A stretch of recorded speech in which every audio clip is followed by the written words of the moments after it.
All right, I think it's a couple of minutes over. So, A'udhu Billahi Minash Shaitanir Rajeem, Bismillahir Rahmanir Rahim. We're going to start off. The topic for today is essentially a flight plan for a sustainable aviation growth in Pakistan. And inshallah, we're going to talk about it. As customary it is, we start the day with a recitation of the Quran. And this is just, I guess, close to a minute. So please listen to it. A very beautiful voice. And here we go. أعوذ بالله من الشيطان الرجيم بسم الله الرحمن الرحيم الرحمن علم القرآن خلق الإنسان علمه البيان الشمس والقمر بحسبان والنجم والشجر يسجدان والسماء رفعها ووضع الميزان ألا تطغوا في الميزان وأقيموا الوزن بالقسط ولا تخسروا الميزان والأرض وضعها للأنام فيها فاكهة والنخل ذات الأكمام والحب ذو العصف والريحان فبأي آلاء ربكما تكذبان. All right, thank you for listening. And we'll go over the program overview. Of course, everybody is welcome. There are a number of people who are right here with me. And of course, we also have a number of participants online on Zoom. And once again, thank you very much for joining in. More would be joining in as usual. There's always in the classroom also, we talk about it. It's very rare that you see people coming on time. More or less, it's become a norm in this part of the world to come at least a few minutes down the time, whatever has been given. So anyway, welcome everybody. And the purpose and objective of this symposium is to essentially make people aware of what aviation can do for them, for the society, and for the nation. That's the main objective. We want to make people aware of this, and we want to make sure that people understand what the prospects are for personal level, at the society level, and at the national level as well. So with that objective in mind, we have requested a number of high-end intellectuals who have spent their lifetime in aviation, both in the academic as well as the operational hands-on management of various aspects of aviation. So the schedule of presentation is going to be essentially just after this. I'm going to hand over to a very experienced person, Khurram Qureshi. He's worked with NASA as well as Federal Aviation Authority in the United States. And right now he's with Dubai Civil Aviation Authority. He's going to talk about Dubai aviation's experience and some lessons that Pakistan can learn from it. This would be followed by a Singapore aviation model that is being handled by another faculty member from Embry-Riddle Aeronautical University in Singapore, Ben Ko, a very, very popular and a very interesting professor who comes up with something unique. And he's going to talk something extremely unique today as well. and you will enjoy it. He's going to join us in about a few minutes after uh, engineer Khurram Qureshi talks about it.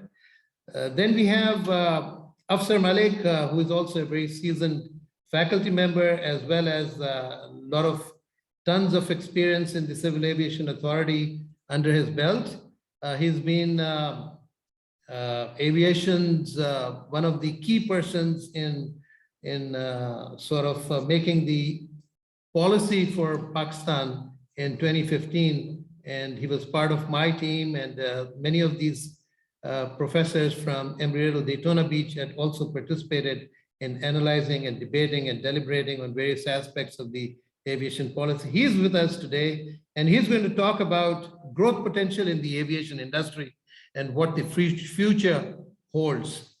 And this would be followed by a presentation by one of the most valued academician. His name is Professor Bijan Vasigh.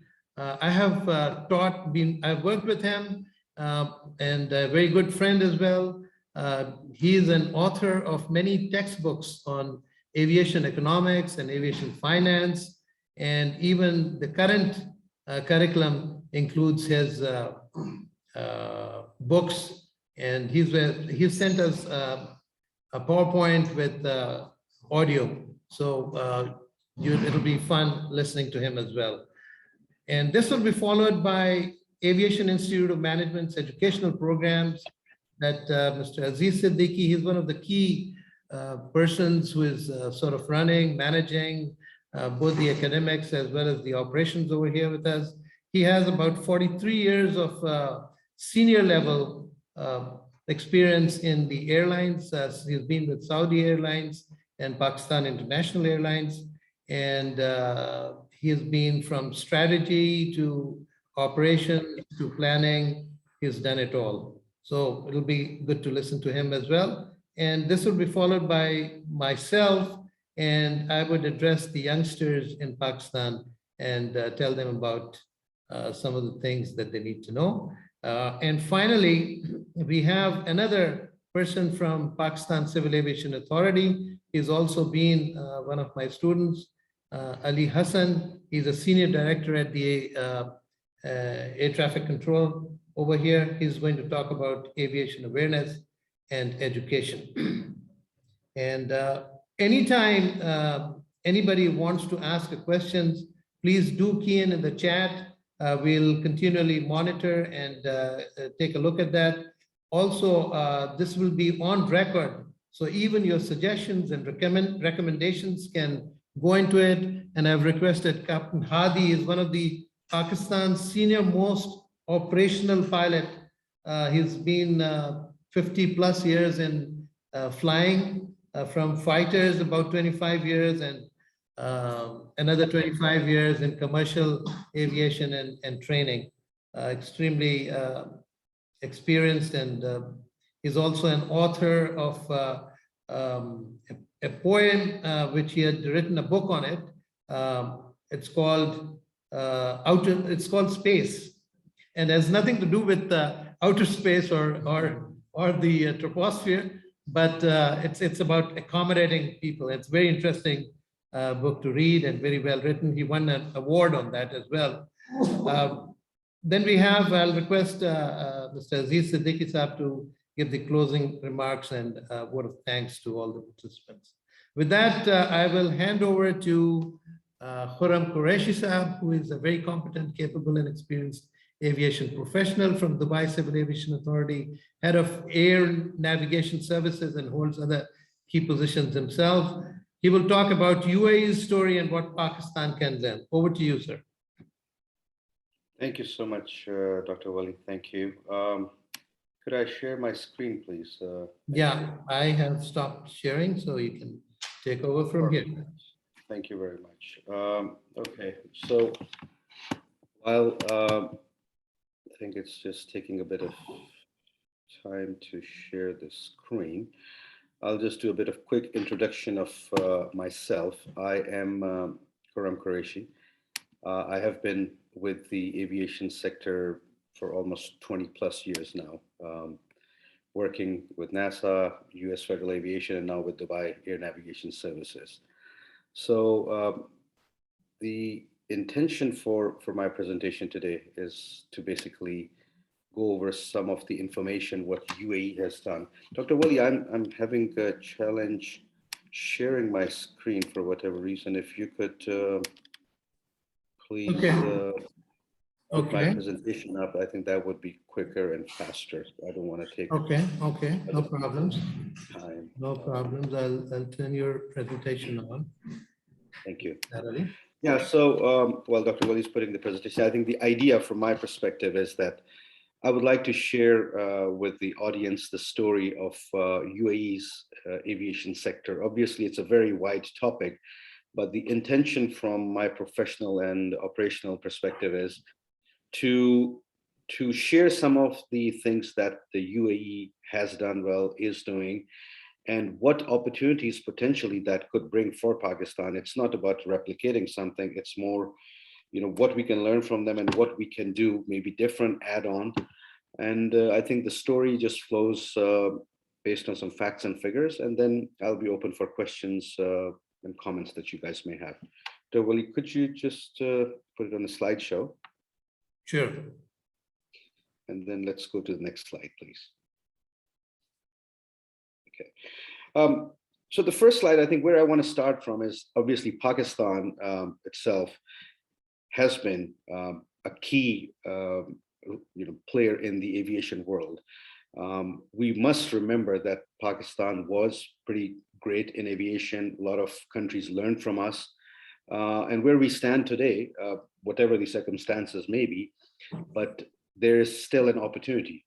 We have got a long ways to go. And looking at from UAE's perspective, not many people know, or they may or may not know, that UAE owes big to Pakistan when it comes to the aviation sector. And I have been in meetings with His Highness Sheikh Mohammed, His Highness Sheikh Ahmed, where they do acknowledge the role of Pakistan. So Emirates, when they started their operations in 1985, they leased 2 airplanes from the Pakistan International Airline.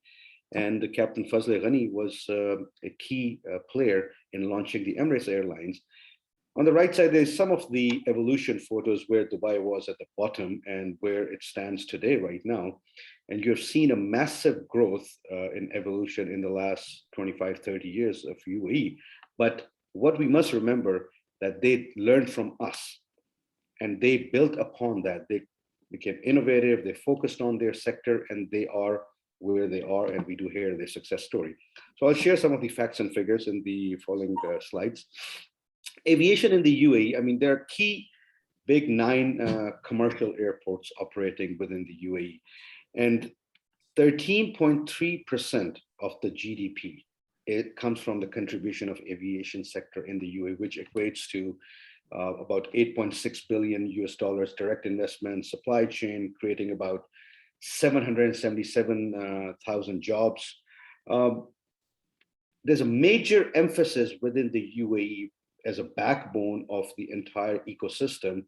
The cargoes are depending on that, the supply chain of bringing products into the UAE, the tourism, and multiple activities that rely on the aviation sector. So overall contribution of 13.3% of the GDP of UAE, distributed amongst 9 of the key airports of UAE. Next slide, please. And I would, guys, just for our audience to be clear, I am running through a little bit quickly, but just because 15 minutes may not be enough. But I mean, I can talk for hours on this topic, but the most important thing is to state the facts and figures and then leave room for other presenters to discuss and answer any questions that you may have. So coming to the Pakistan, so these data, these facts and figures come from IATA sources, and these are the latest report. Obviously, there are multiple reports. The data may be 1 or 2% on and off, but the IATA latest figures show that Pakistan's aviation contribution to its economy is 1% of its entire GDP, which is about roughly $2 billion, creating about 500,000 jobs. There's direct investment or contribution, there's supply chain, employee spending, etc.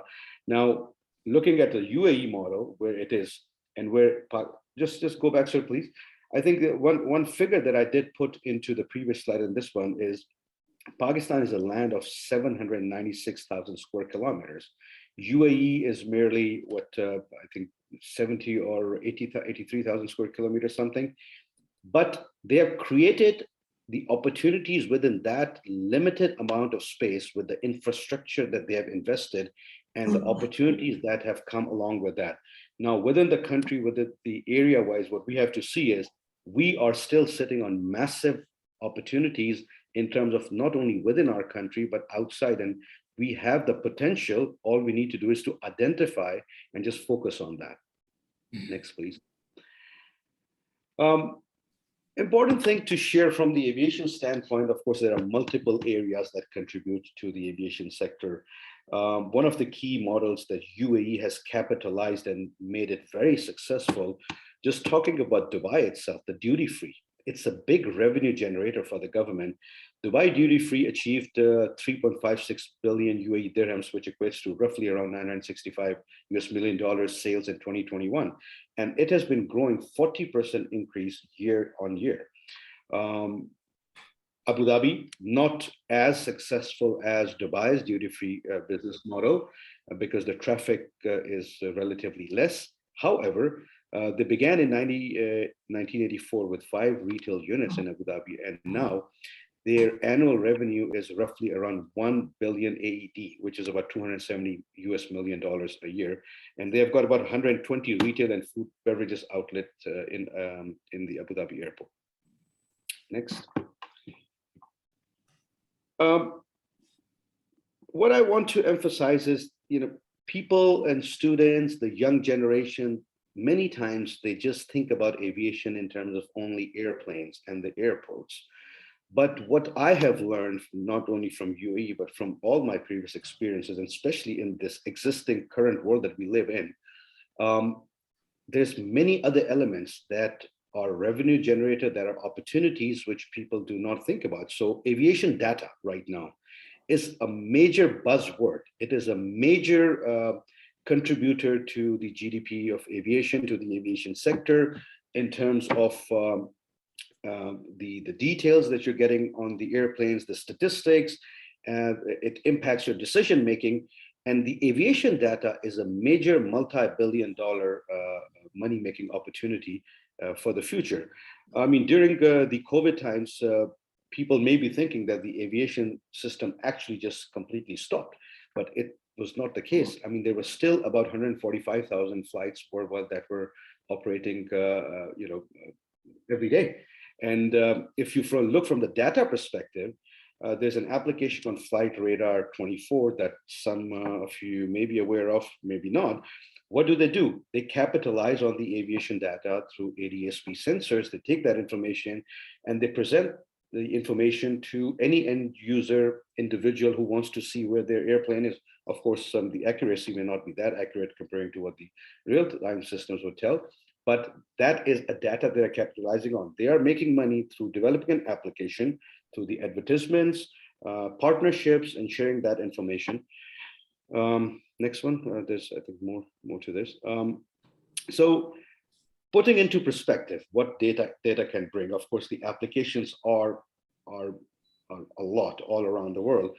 But EasyJet, one of the air carriers, when they implemented the data analytics into their business model, they saw an increase of their profit per seat by almost 20%. Now, data is available, right? There's an opportunity for individuals in Pakistan, around the world. UAE is doing it. We do that within the Dubai Air Navigation Services, where we are building safety applications based on the aviation data we're receiving from ground radars, from long range radars, from the ADS-B applications, from the wide area multilateration applications. And those are, that's the information that we are providing a benefit from the ATC standpoint to all our airlines, which are the operators and our customers. Same thing, application of that in terms of the augmented reality. I think one of the UK airports recently implemented augmented reality, where you can use the data available to multiple sources in the airport and navigate yourself through the airport. Logistics and transportation, application development where the ground transportation, aviation transportation, they are utilizing the data available, and there's applications which they are using to make an efficient flow of their supply chain in the logistics and transportation.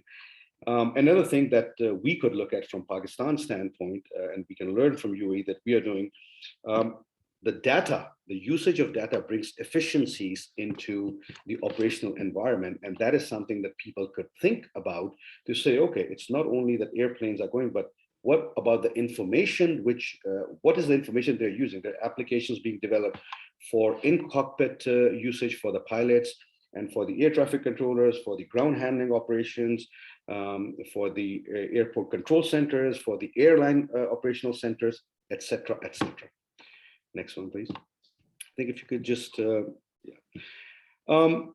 air traffic control, that's my focus. That's where I've spent for the last 21 years. And one thing that I know from the US and from UAE experience,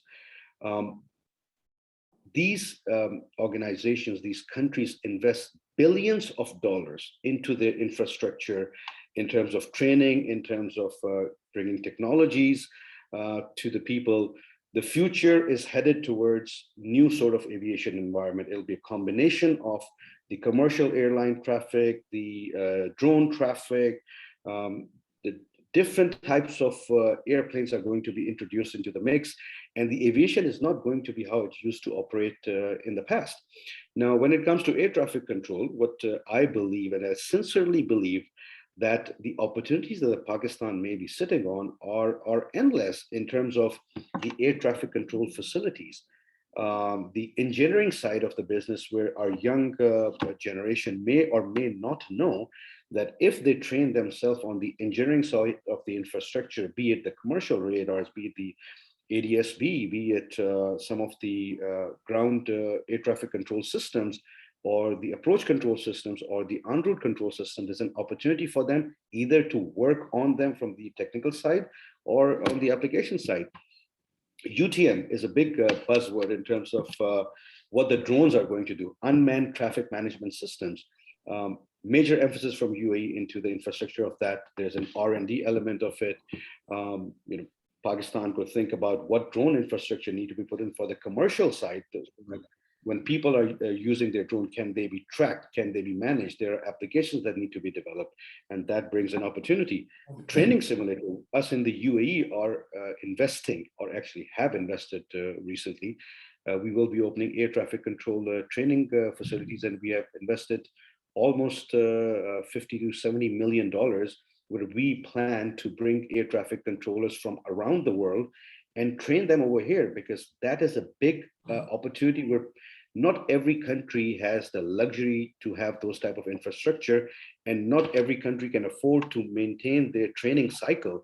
And that brings the opportunity where UAE has positioned themselves to say, okay, if we have the infrastructure, we can bring in people to train them over here and capitalize on the opportunity. Next, please.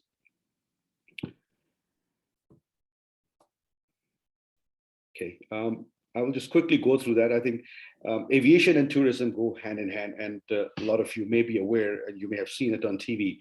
You will see the skydive jumping in the UAE. You see a lot of helicopter operations going on, people taking helicopter tours. There are air shows happening. There's international aviation events happening. Just take this example as the Aviation Symposium that Dr. Wali has initiated. I mean, if you multiply this by 1,000 or 2,000 times, or maybe 100,000 times, is what the magnitude that happens in UAE, where people come and participate on those events, just as a learning and collaboration and relationship building opportunity. Tourism, I mean, I see Pakistan is opening itself as a tourism destination, but what would be required would be a heavy capital focus and investment into the infrastructure of that. Skadu International Airport was made international airport, great, big step from the government side, but that is just one. It has just begun. If you want to enhance as a country the tourism, you have to have the aviation infrastructure, because it's the international client which is going to invest into the facilities and appreciate and talk about it. It's all about creating the buzzword. What UAE has done is They have created the buzzword. Everybody talks about the buzzword.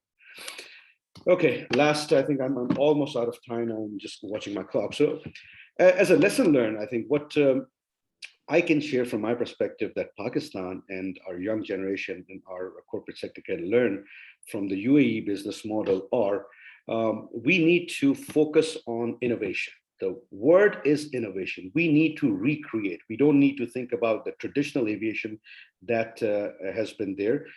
We need to rethink how the aviation really needs to be in the future. Forget the past, learn from the past, think about where the future is heading. We, as a collaboration with the industry, with the government, with different sectors of the country, we need to invest in different sectors. People like all the professionals who are present here, you each represent your organization. And if each one starts contributing as an individual or organization, will make a difference. Of course, everything starts from the leadership level. Government needs to promote the aviation growth, not only in terms of the airline, but different sectors where the industry professionals can provide input to that. Another major important thing is that we must collaborate and interact with the international organizations, because that provides us with exposure and we can learn from their experiences. It's not about just meeting with them, but it's about learning what they are doing and then adjusting that into what works for us. Last, as a summary and my note for everybody is that we must have a sharp focus on the aviation for us to make sure that Pakistan as a country is going to be successful, inshallah. So with that, thank you so much for listening and thank you for your time. Thank you very much, Khurram. Really enjoyed it. It's a very good presentation. You covered most of the things that we need to know.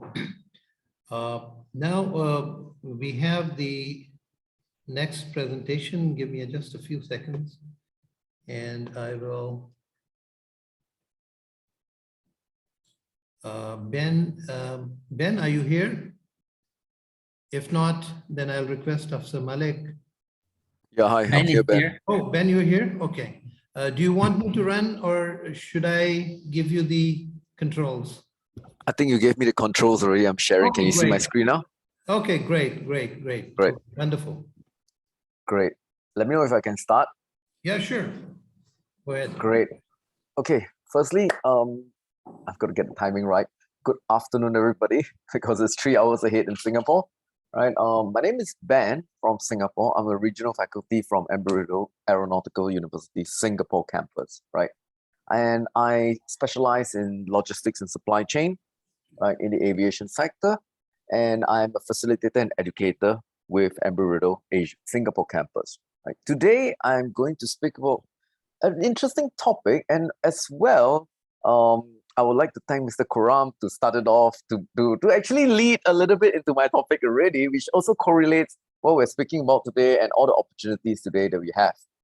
So I have a short time with you, but I want to get yourself interested. So you know that aviation covers so much that this is a I wouldn't even say a form of business. This is something that you see every year on the TV, and you may not have even realized that it was actually linked to aviation.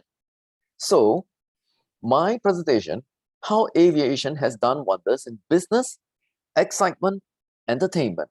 Okay, you heard just now Dr. Khurram said people come by helicopters, people do this, people do that in Dubai, right? So that's not the only place. Let's find out where it is, where else it can be held at, and what we're going to talk about. So now, today I'm going to talk about F1 logistics and the marvel behind it. So my very first question to everybody, what does the word logistics mean to you? I know a lot of you might be thinking it's just sea freight, land, getting from a place to another place.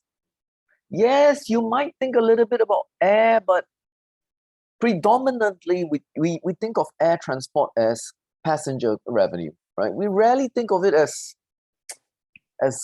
cargo revenue, right? So I'm going to talk about the F1 today because the marvel behind it and what happens behind it so that you can watch it continuously almost every weekend for a season. So think about this now. In all the F1 races, what is one very common thing that you may have noticed? And what is that one common thing that seems to be missing in every race? Number one, snow. It never snows. Am I right about that? It never snows, and it's typically warm and dry weather.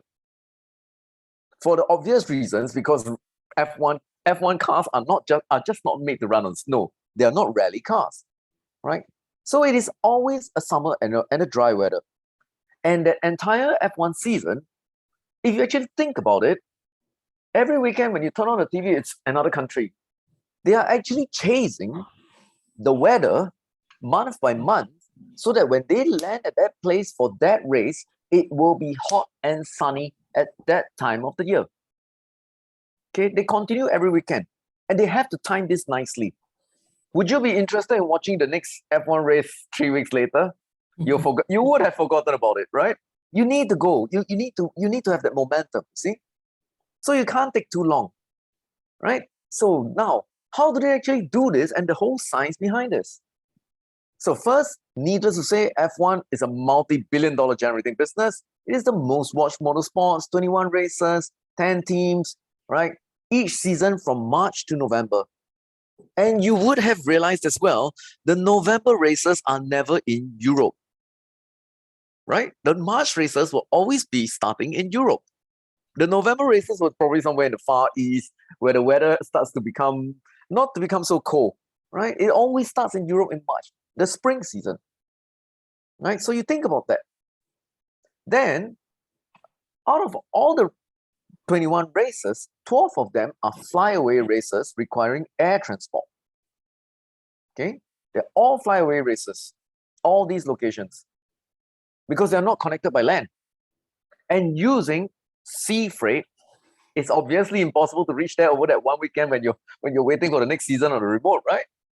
So something intelligent must be done on the background. And as well, I've highlighted Singapore in yellow because I'm from Singapore. So yes, I'm looking forward to the race to start again this year in Singapore. Singapore has signed another 7-year contract to host the race again, and I'm so looking forward to it. And hopefully for us and for everybody in the world, life will be back to normal by October 2022. Okay? So these are all flyaway races. So how did it actually happen? So that means what? Do they mean that they pack the crew and they bring the cars along with them on the plane and they fly to the next location? What is the science behind it? So behind this entire thing, actually, in order for you to watch your F1 race every weekend, you can actually see here, the cargo comes in 2 different modes of transport. One will be the ULDs.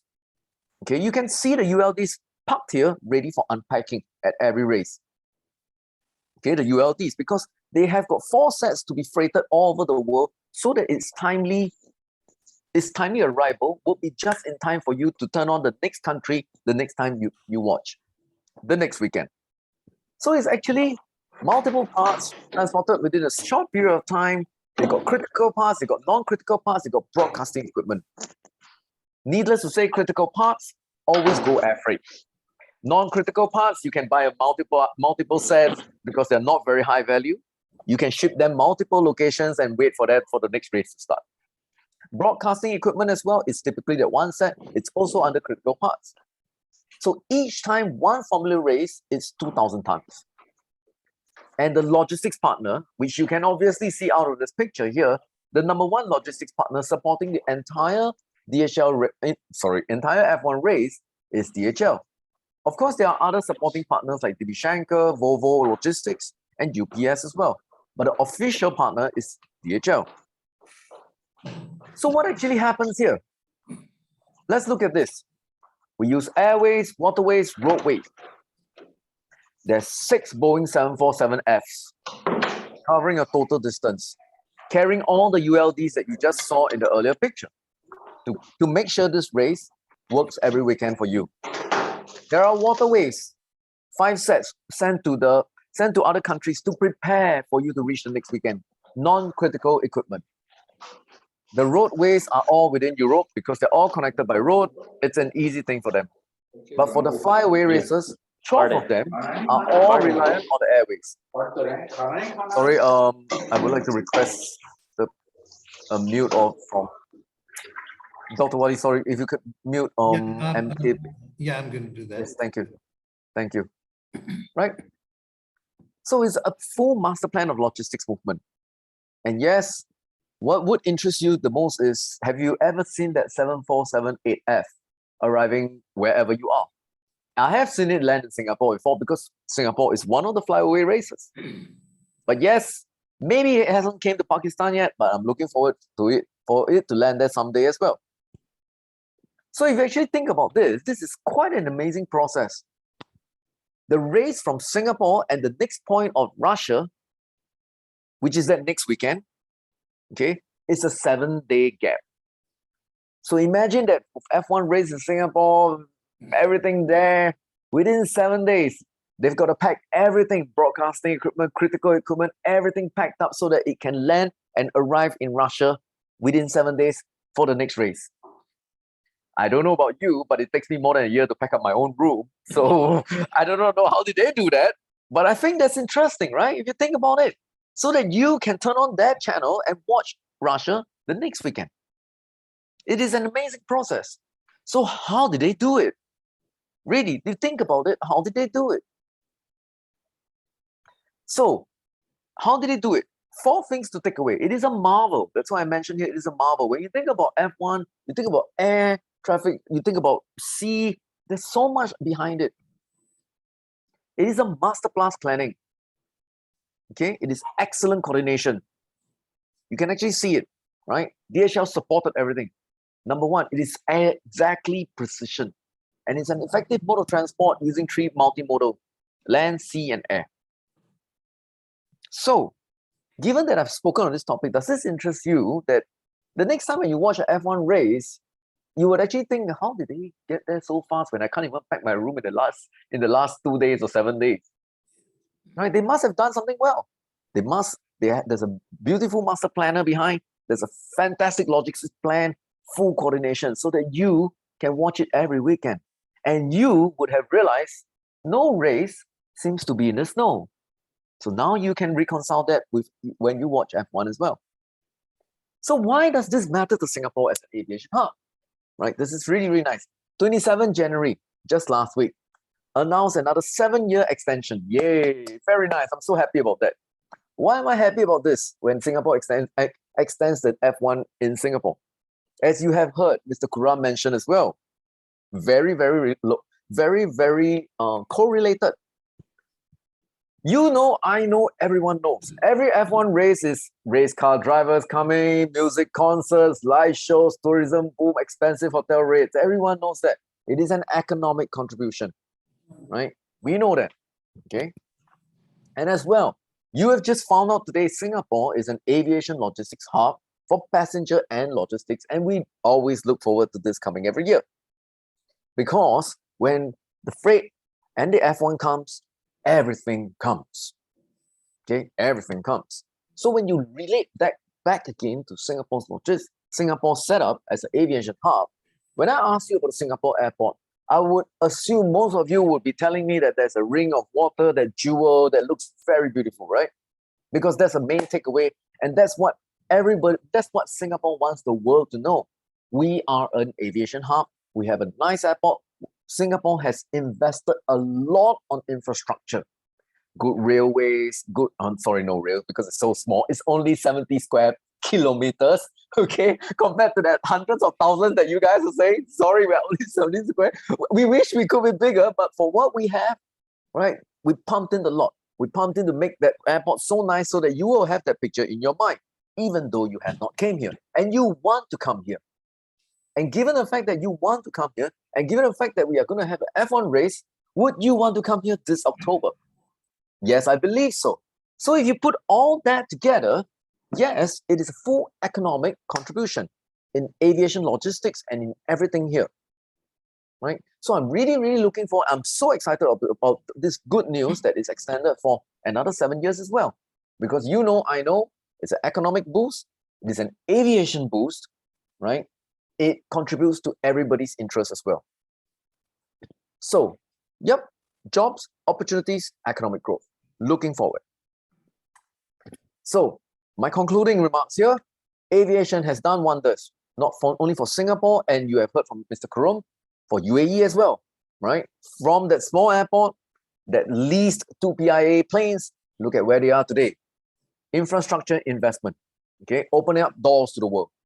Qatar, Turkey, etc. A good airport, a good infrastructure, everyone comes. The F1 races as well. So when next time the Pakistan is going to get one flag there for F1 race, I know you guys have done and got everything ready, and it's an economic boom. I will want to be there for you guys. Okay, and as well the street fire. I forgot about that. Okay, my favorite food.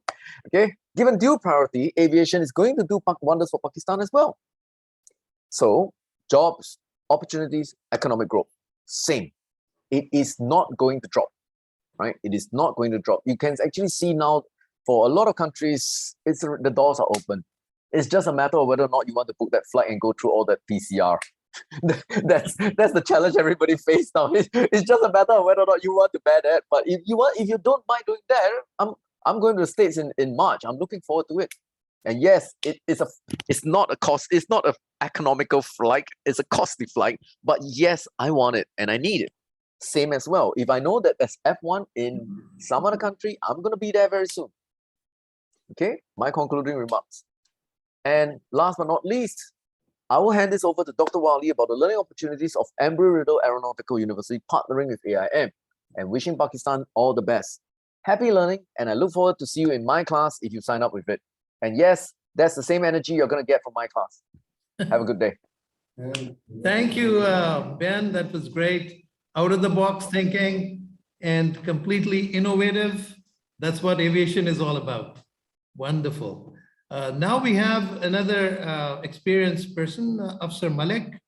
Like I had introduced, he's been with the civil aviation for donkey's years. He has been airport manager at Islamabad as well as Karachi Airport. I'll just turn the presentation on for him and hand over the baton to him. Give me a sec.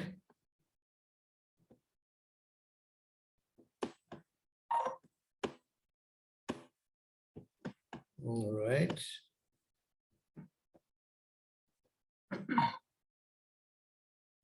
Oops.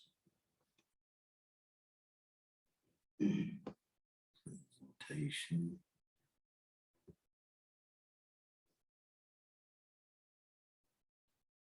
Am I already sharing?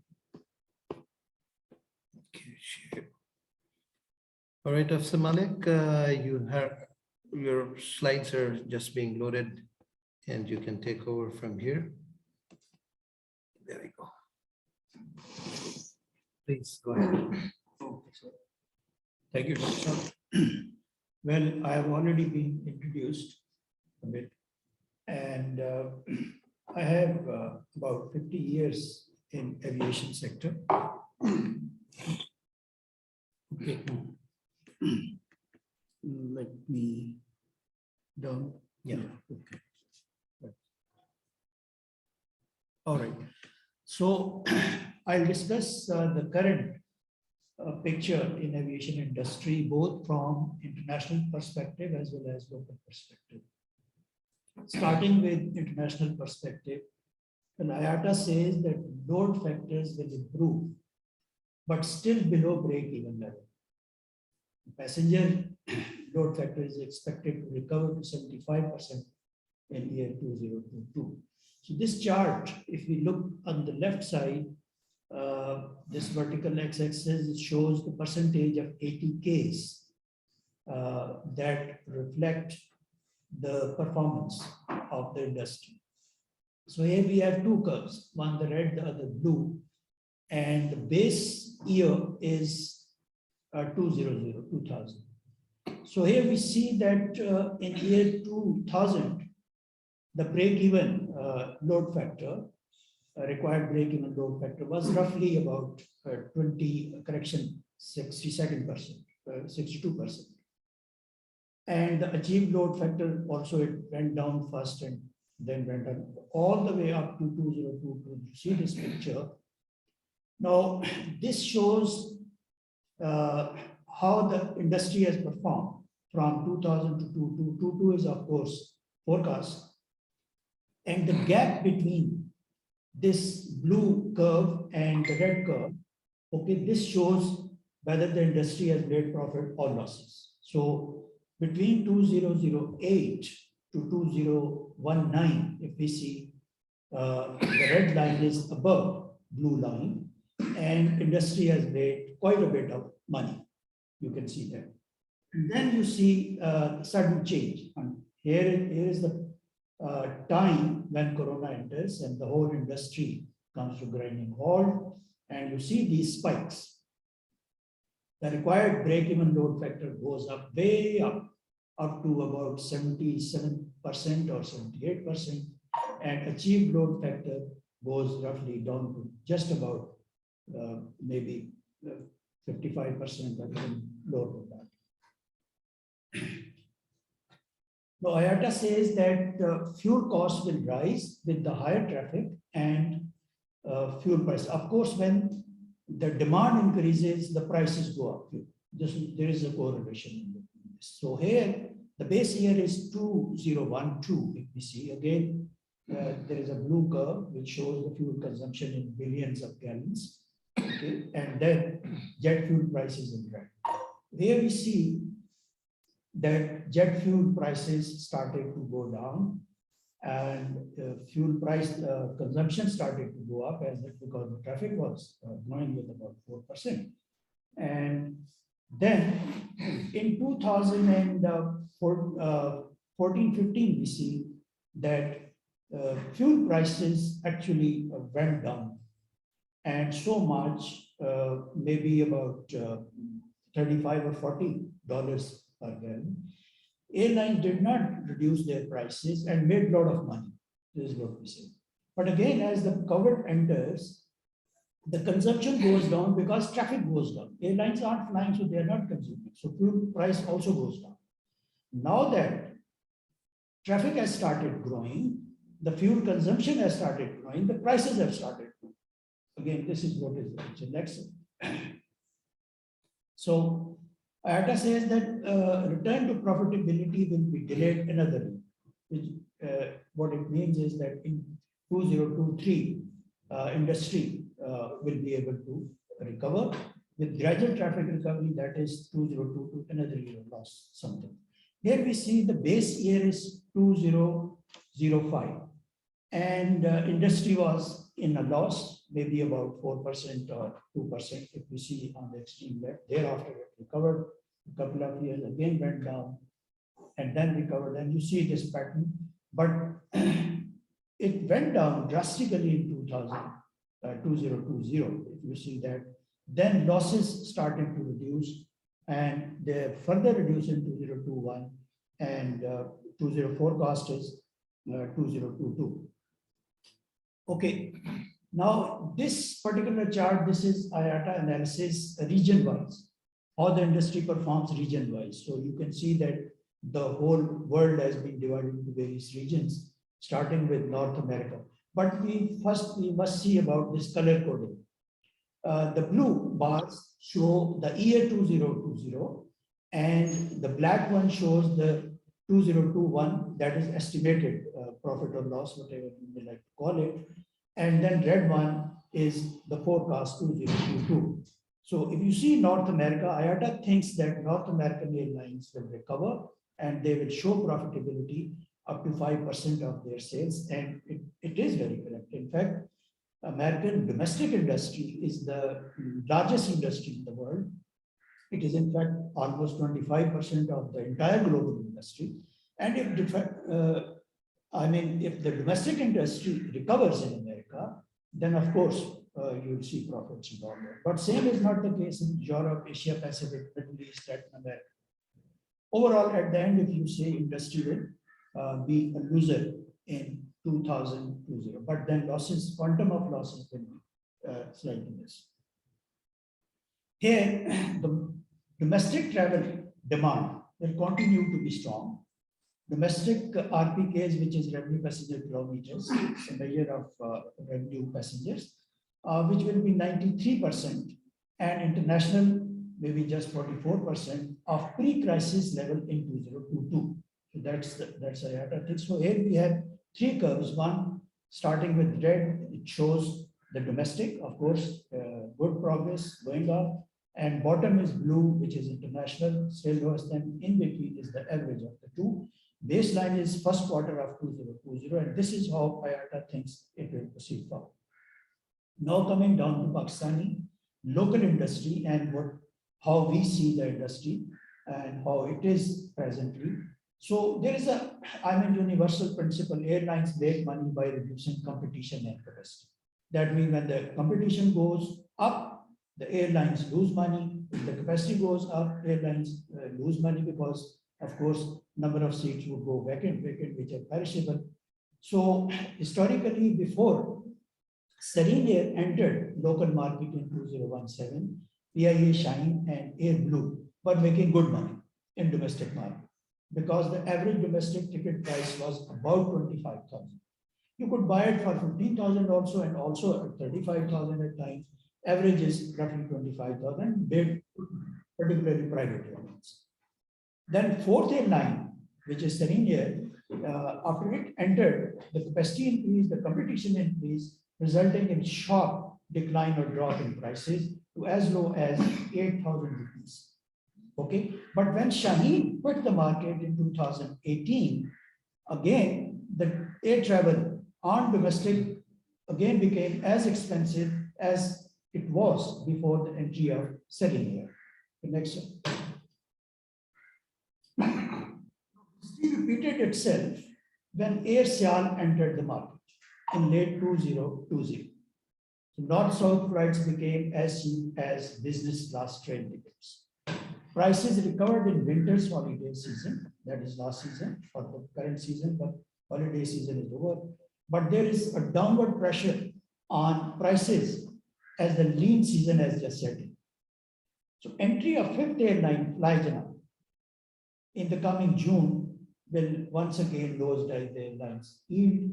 And there is another news that Q Air, this is the sixth airline, they have gotten their clearance from the government, okay, and we have yet to see whether they will decide to go for POC or that still. If they come, then of course it will increase the capacity as well as competition. So, are we on the next slide? Yes. Now coming down to international market competition situation. So competition and capacity on historically profitable international routes like Saudi will be inundated with competitors in a couple of years. How? Let's say there are 6 Pakistani airlines and there are already 3 Saudi airlines. Okay, Saudi Flynas and Saudi Gulf. They'll be competing each other for Hajj, Umrah, and Pakistani traffic. Earlier there was a time only Saudi Arabian airline and PIA was there in the market. Then came in Shaheen and Air Blue, and now there will be 3 more. And there are 2 other low-cost airlines like Flynas and Saudi Gulf. They will also be there. But that is not the end of the story. There are about 10 other Gulf carriers which will be competing indirectly to Pakistani and Saudi airlines. Okay, so UK route is also being served by British Airways and Virgin Atlantic at present directly, and Emirates, Qatar Airways, Etihad Airways, Oman Air, Kuwait Airways, Saudi, and Turkish Airlines, they are competing indirectly, serving these destinations. So IATA has presented its 5-year business plan to the government. In fact, the PIA and PIA is submitted to the government, and it says that PIA, government has to take all the liabilities which are over 500 million, and I think it is around 550 billion.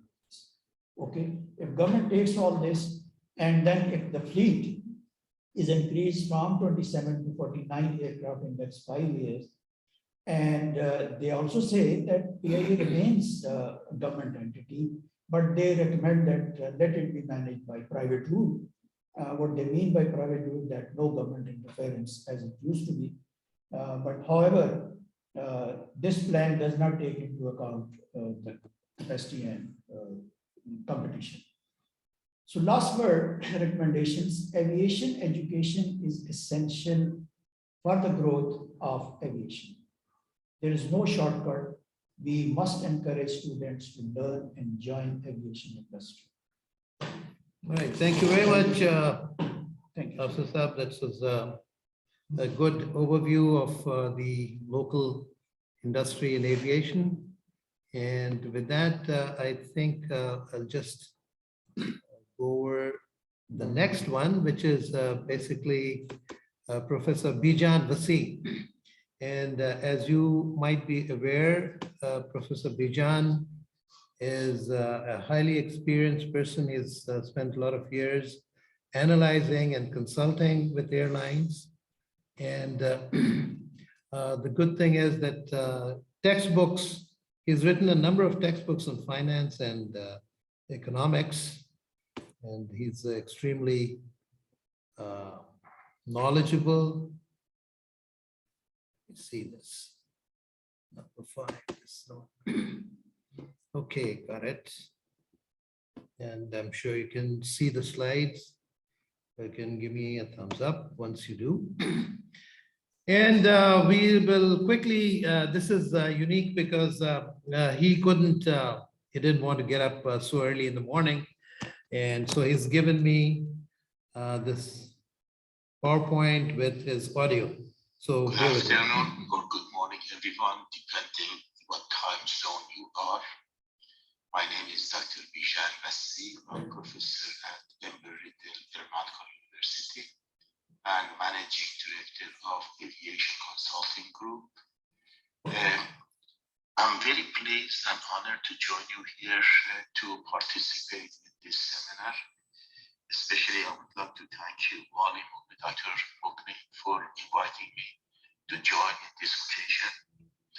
I know Wali for many years, and it's always a pleasure to be with him. Good afternoon.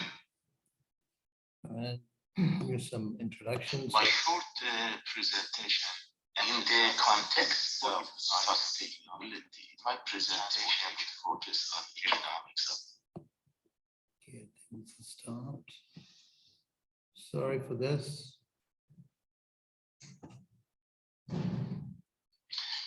Economic sustainability of airline industry is really questionable.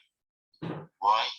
Despite incredible growth, airlines have not come close returning to cost of capital, with profit margin of less than 1% on average over, say, about 40 years. The rate of return on asset generally is equal to cost of capital. Why is this the case? Why airline industry is not really profitable? Air transportation is seasonal, air transportation is cyclical, and air transportation is subject for external costs, external shock, like September 11, SARS, and that COVID-19.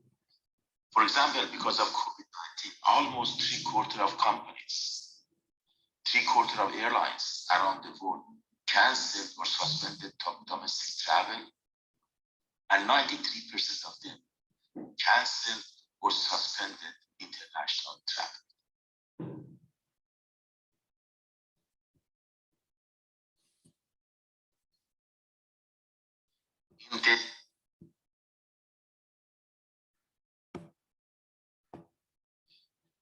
Today we have roughly about 900 airlines serving global air transportation. These 900 airlines, they have roughly a fleet of 22,000 aircraft, and they could be indispensable part of aircraft manufacturing. The commercial airlines globally around the world, they are serving about 1,700 airports throughout a route network of several million kilometers.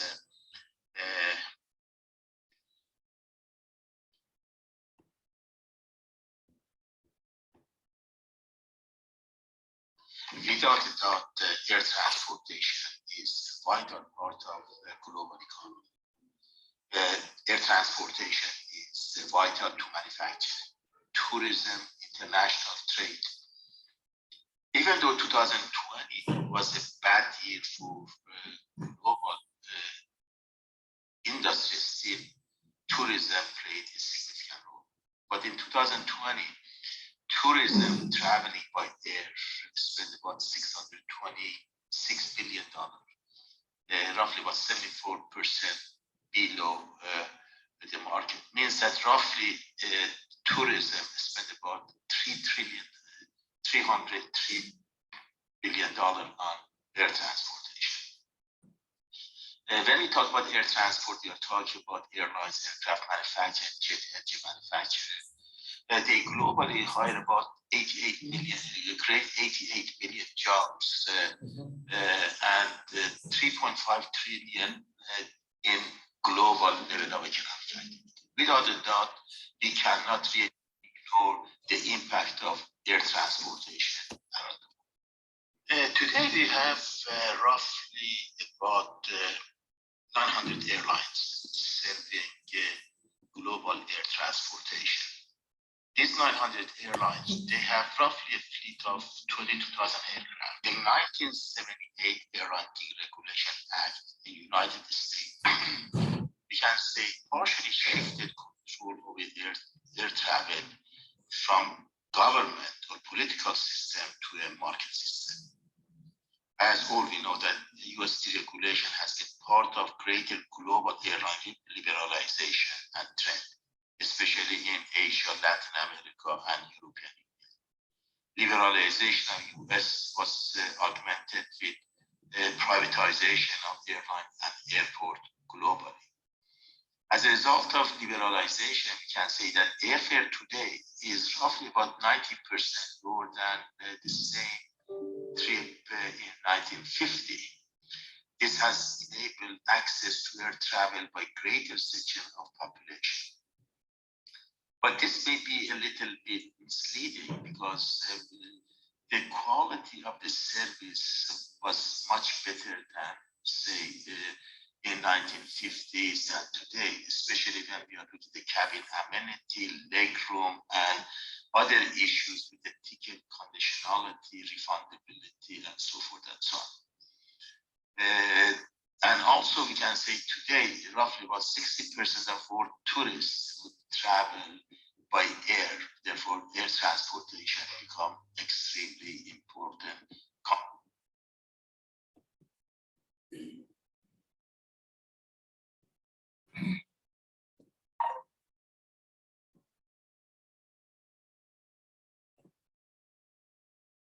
I'm skipping the COVID stuff because it has already been covered.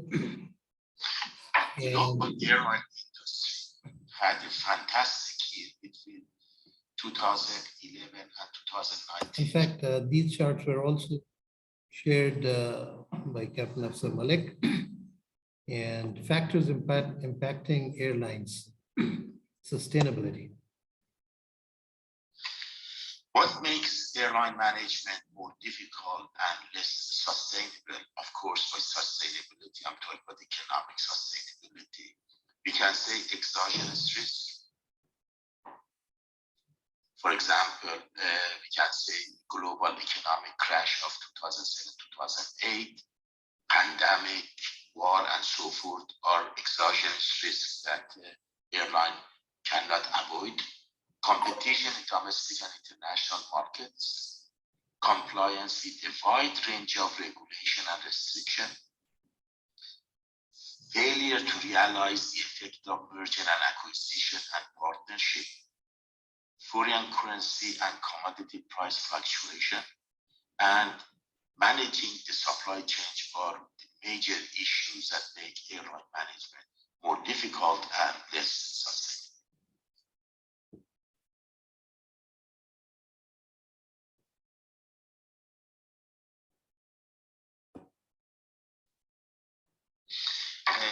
I should confess I'm not really expert on Pakistani airlines. My knowledge is generally based on observation of the airlines for the past few years without having an in-depth analysis of the airlines. But I should say that Pakistan is the second largest economy in South Asia, with over 220 million population, with constantly growing, with a very fluid and growing middle class. Pakistani airline, based on my latest information, has roughly about between 29 to about 30 aircraft as September of 2021, including 777 and Airbus 320 is The airline operates nearly about 100 flight daily, serving domestic market, about roughly 18 domestic market, and international destination in across Asia, Europe, Middle East, and so forth. My last information shows that Pakistan Airline has economies of scope. Means that they have invested beside airline. Pakistan International Airport owns a hotel in New York City, Sofitel in Paris, and have other code-share agreement with other entities. Prior to pandemic, the air transport sector of Pakistan was forecasted to grow by over 90% in next 10 years. Of it is about 4.5% annual growth. Means generally is at par with statistics provided by international agencies. In 2019, before pandemic, 500,000 direct and indirect jobs in Pakistan were created by air transport sector. We are talking about not airline, air transport sector. In 2019, 85% of all international departures sit from Pakistan, there to destination in the Middle East, especially Dubai with 2.1 million. Right?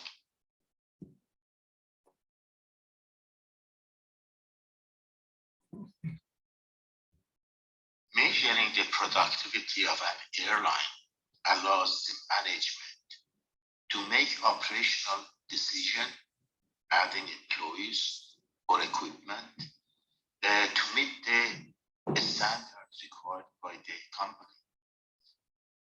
Understanding of productivity of your workforce allow you to gauge overall efficiency and whether you can meet your standard.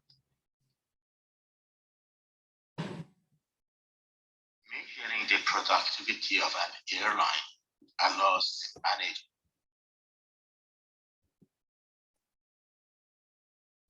He's talking about the same thing in graphically depicting about the losses. And Pakistan grounded 262 airline pilots, and that, of course, as a result, we saw that on July 9, 2020. Let's listen to his concluding remarks.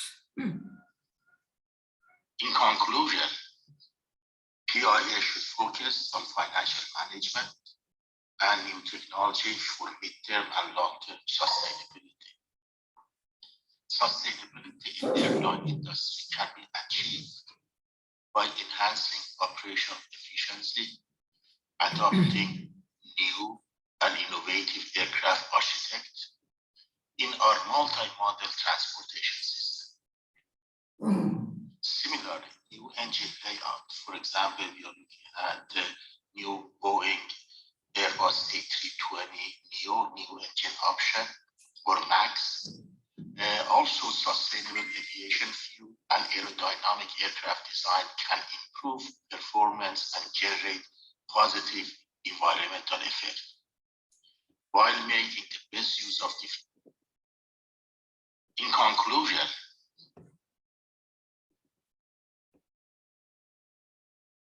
as for we know, 2019 was the worst year for airline industry. Following the worst performance on record for the aviation industry, we have roughly about 66% decline in global RPM or RPK. The recovery in traffic has been slow in 2020, due to lots of international travel restrictions. Global RPK are estimated to improve by 18% to 2021, reaching 40% of pre-crisis level.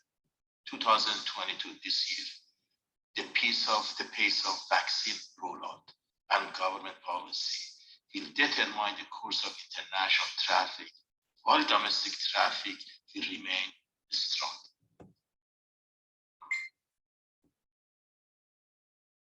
As I mentioned it earlier, if it was not because of proper and timely action by government around the world to inject liquidity to airline industry, we would have massive amount of airline bankruptcy and airline going out of business.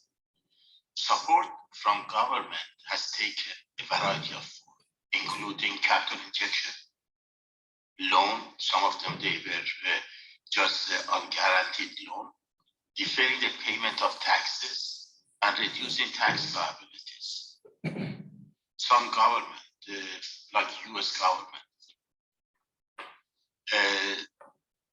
contributed to the wages of their employees to preserve jobs. Loan and loan guarantee have also provided for the airline.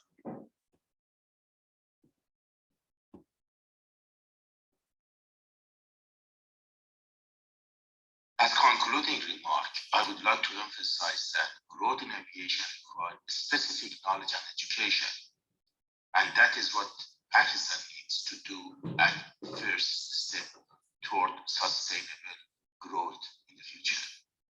I wish Pakistan success in their endeavors to regain greater strength in aviation industry.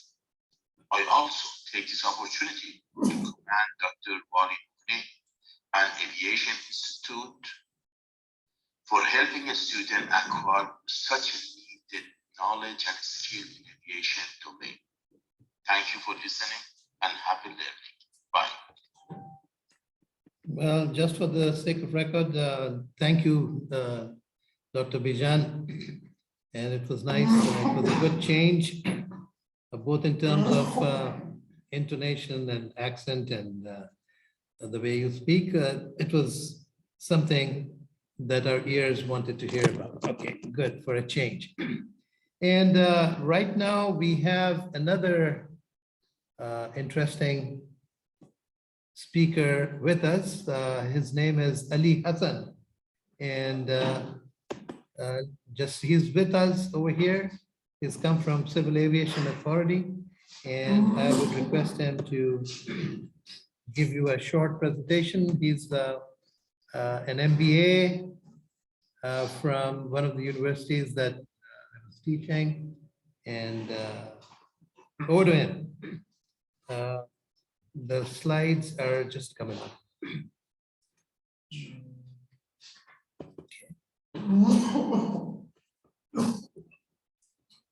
All right. To go full screen.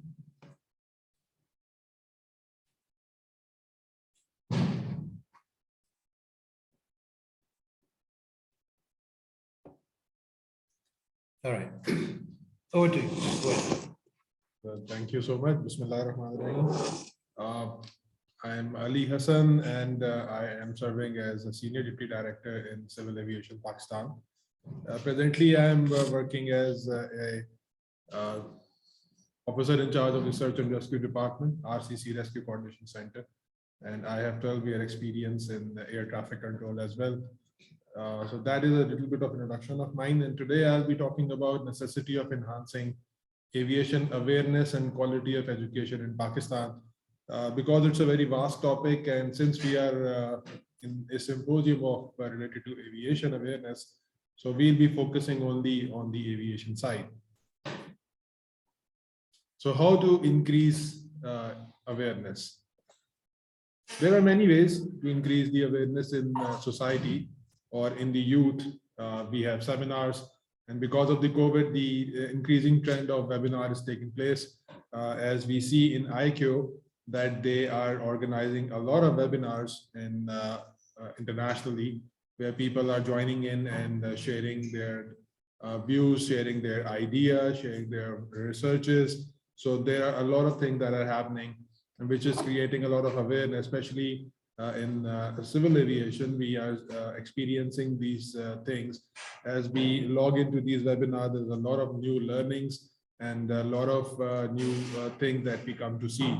So this is a very good initiative that which can be taken by the universities and the institutions to increase this awareness. Second come these type of symposium where people from all around the world, they come and join and share their views and share their knowledge, experiences, and because everyone who is a part of the aviation industry, no matter young or old in the industry, every day is a new day. We just learn and learn and learn, and aviation is such a dynamic field that it gives something new with every passing day. So you cannot limit the experience or say, okay, I already know that. It's not like that. Then come the documentaries.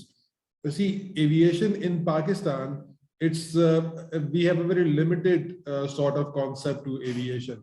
All we know about is airlines or engineering side or some medical related to it. There are a lot of fields that are in the aviation. With the growing business and globalization, new and new fields are coming up, new and new technologies are coming up. So the awareness that can be spread via documentaries, and now we have social media, we have social media marketing, we have forums like YouTube. It's very easy for the people to see how the world is working. So these documentaries, maybe short, maybe long, they can help a lot. Then come the awareness sessions. There are a lot of universities in Pakistan. There are a lot of universities in Karachi. Awareness sessions can be conducted in different universities, in different institutions, publicly, in places where people gather. These awareness sessions can help in increasing the awareness of the aviation industry many folds. Then come media marketing. There's a television which is very old. I do not need to introduce it because we all have that sort of thing in our house, in our home. So media marketing is something which is an old trick, but it is getting innovated, and the awareness that can be spread via media marketing, it's very common. Then the print media. I've read newspaper time and again, but I fail to find any sort of article, or very rarely I see articles or editorials or columns or reports on aviation industry. Rarely I see them. And most of the time that I've seen it or experienced it reading in the newspaper was the time when an unfortunate event like some crash happened anywhere in the world, including Pakistan. That's the only time I've seen or someone was talking about the losses in the aviation industry. Only then when there's a hype. Otherwise, I don't see that much of the knowledgeable things in print media. And finally come the social media and the digital marketing.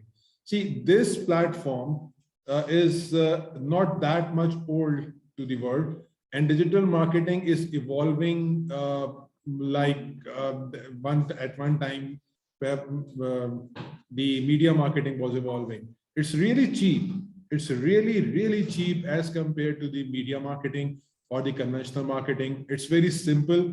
Facebook, YouTube, Insta, Twitter, Pinterest, and there are multiple forums which can be used to spread the awareness. All you need to do is design a banner, make a short clip, or make a small movie or something, anything, any idea, and just market it on these forums, and it's spread like fire. A lot of people see it in maybe hours. Now we talk about the education in aviation.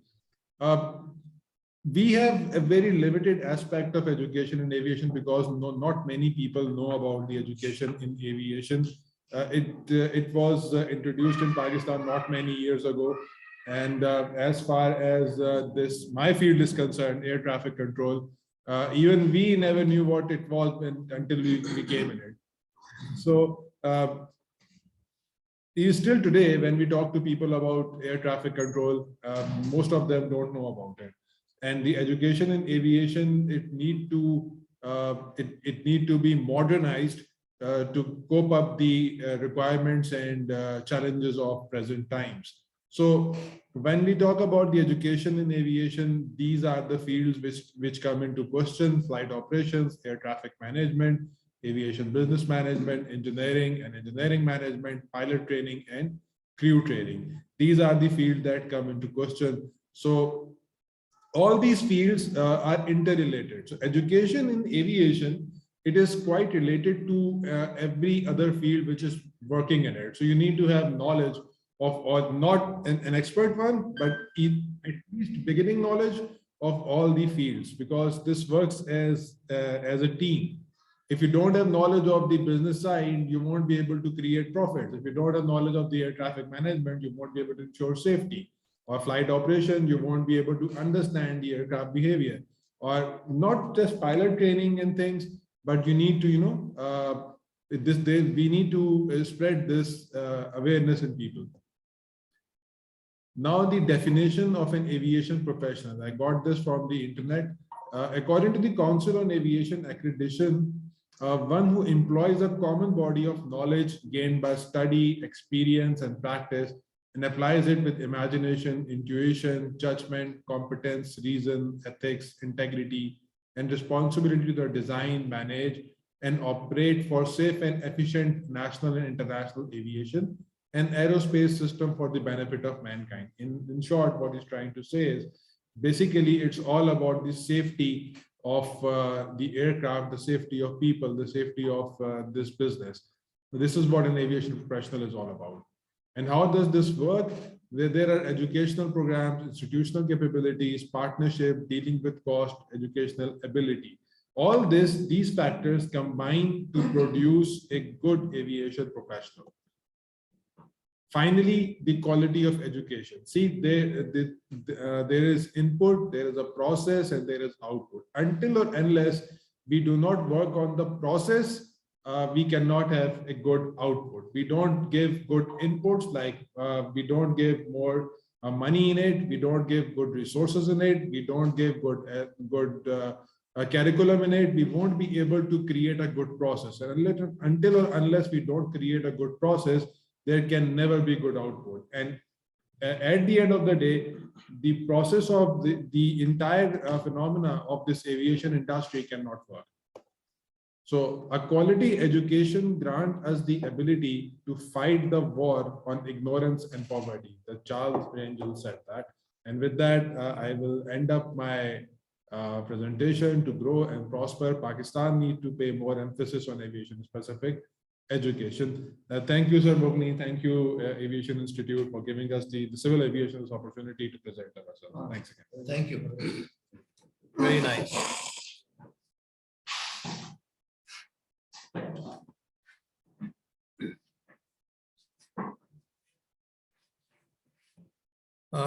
We have another very interesting and very dynamic individual with us, Azeez Siddiqui Sahab. He is the main person who is kind of like operating the entire unit over here. And I'm going to hand over the mic to him in just a moment after getting the screen up to him so that he can take over from here.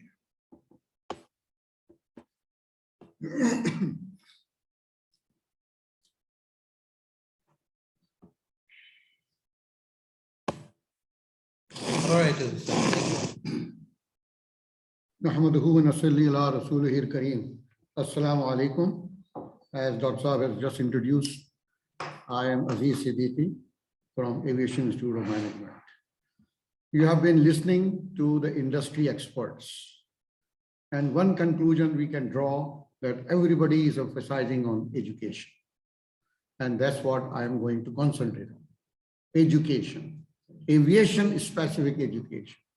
So we want to know the Aviation Institute of Management has really observed the gap between academia and the industry and formed the very basis that we are committed to bring into our country for our youngsters, aviation specific education. And that's what I'm going to share with you guys today here. Education gives you wings to fly. We all know that. The economy is triggered by movement. And we have just seen the numbers. By movement by air is much faster growing than any other means of communication. Now carrier. Unfortunately, in our third world countries, there is no such thing as called carrier planning. There is no such thing as carrier planning, which is very unfortunate. And aviation industry be highly specific, highly professional. You need to have plan a carrier to go into that industry. We lack it.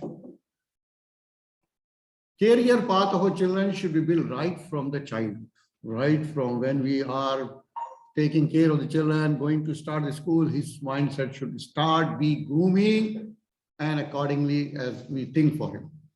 In our culture, children go through primary, secondary education in a very orthodox way.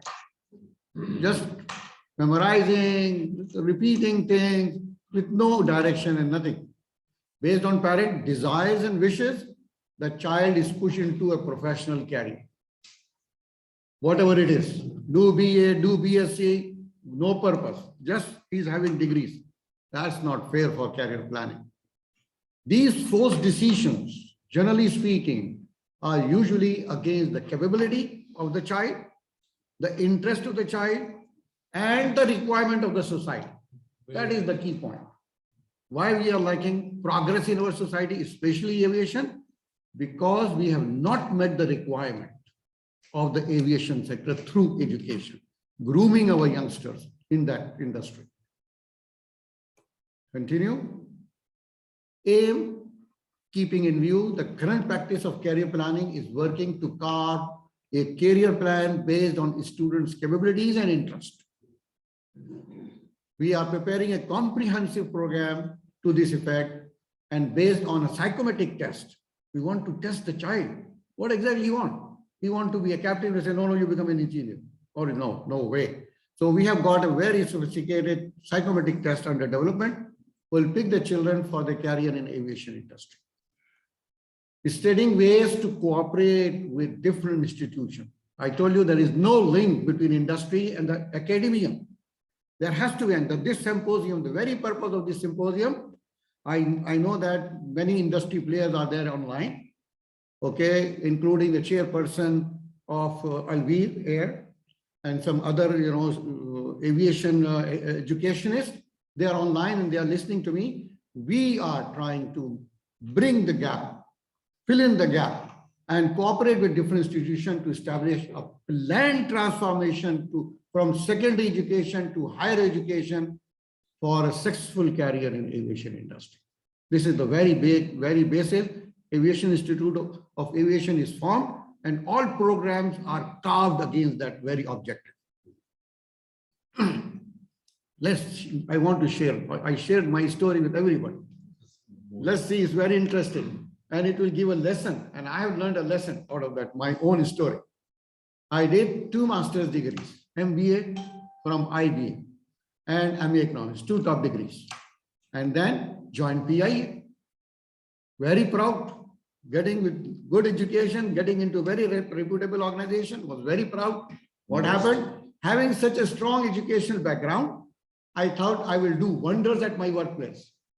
But no. 2 master's degree and went into the airline, and I was 0. Why? I was completely lost. 1975. The terminology is used. Never heard of it. RPKs, airspace, what is that? Okay. Key performance indicator, how you can make airline to grow. What are those indicators? No. The planning processes and the parameters used. Now, if I don't know the basics, how I'm going to work? While when I was joining it, I thought I'm a group. I got a very good education, I can do wonders. No. The education has to be specific to the industry. To my surprise, everything was different and changed to me. Continue. learning the hard way. Dr. Wali Mughni did PhD in aviation. Okay, so he knew before he went into the industry or he started teaching, but myself was a different story. Okay, so learning the hard way, thanks to the then seniors at that time in 75, PIA was a very professional airline. I learned a lot.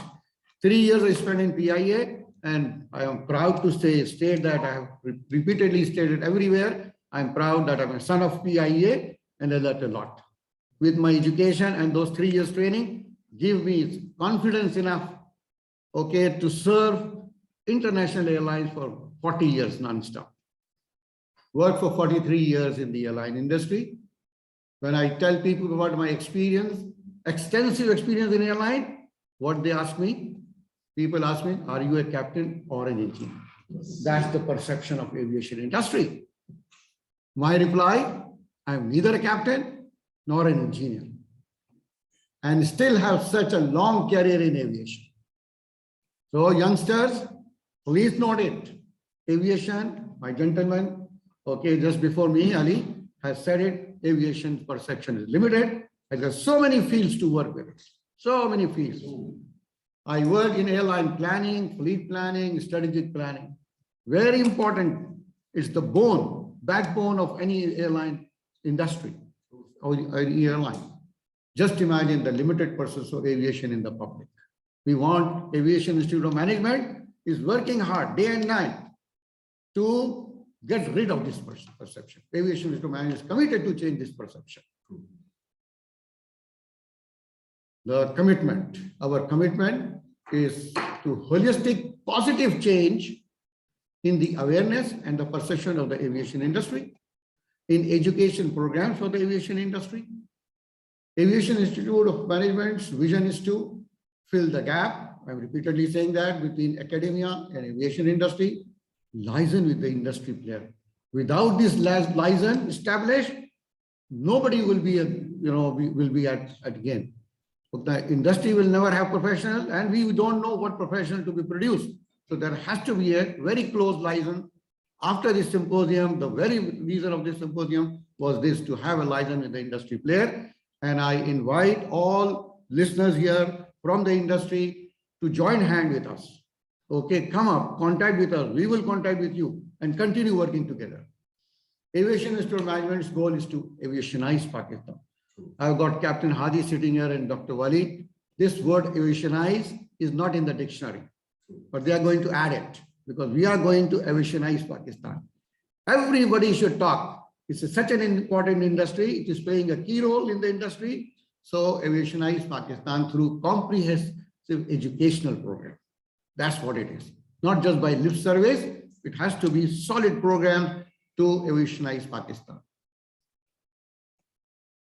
Now, I will share with you what different educational programs we have carved at Aviation Institute of Management.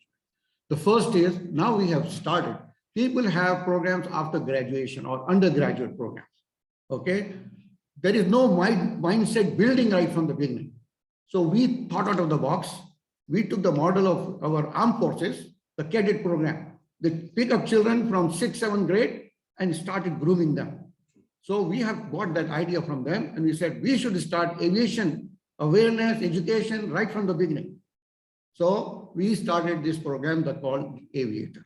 It is registered, okay, and it's just like a cadet program of our armed forces.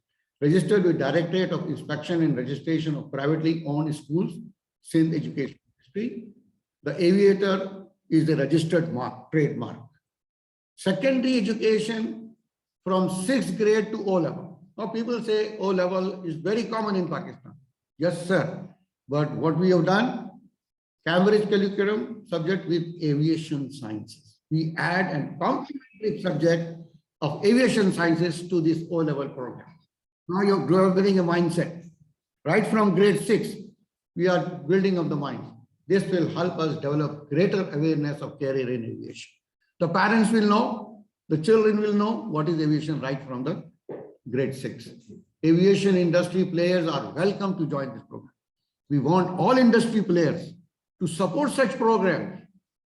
Without their support, no program can be successful. The industry all over the world especially in America, the industry support educational programs, and specific education is especially supported by the industry player. They invest huge money into such programs so that they have sustainable growth and they are acceptable by the society.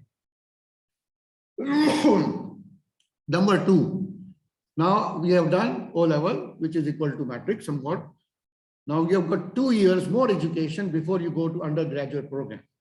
So which we call in Pakistan intermediate, higher school education.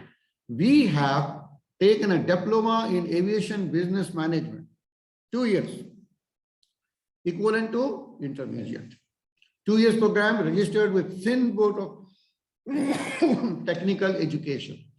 Sindh Board of Technical Education were offering us that they have already a diploma in business administration. We said, sir, it is very common, everybody is offering it. We want a specific education for aviation industry. So me and Dr. Wali, we sat down and we carved a specific curriculum and presented to them, and they have accepted it. So we have got a specific program, 2 years diploma in aviation business management. Comprehensive syllabus covering business and aviation management. Pass out will be eligible to take BBA because it has business subjects, and BCom, it has got finance, economics, and or BS in aviation, a lot of aviation related subjects.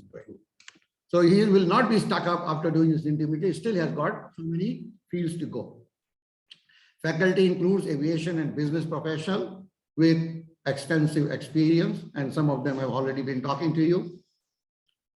Can be taken by all pass outs of matric or O-level. This 2 year diploma, all matric and O-level students can take it.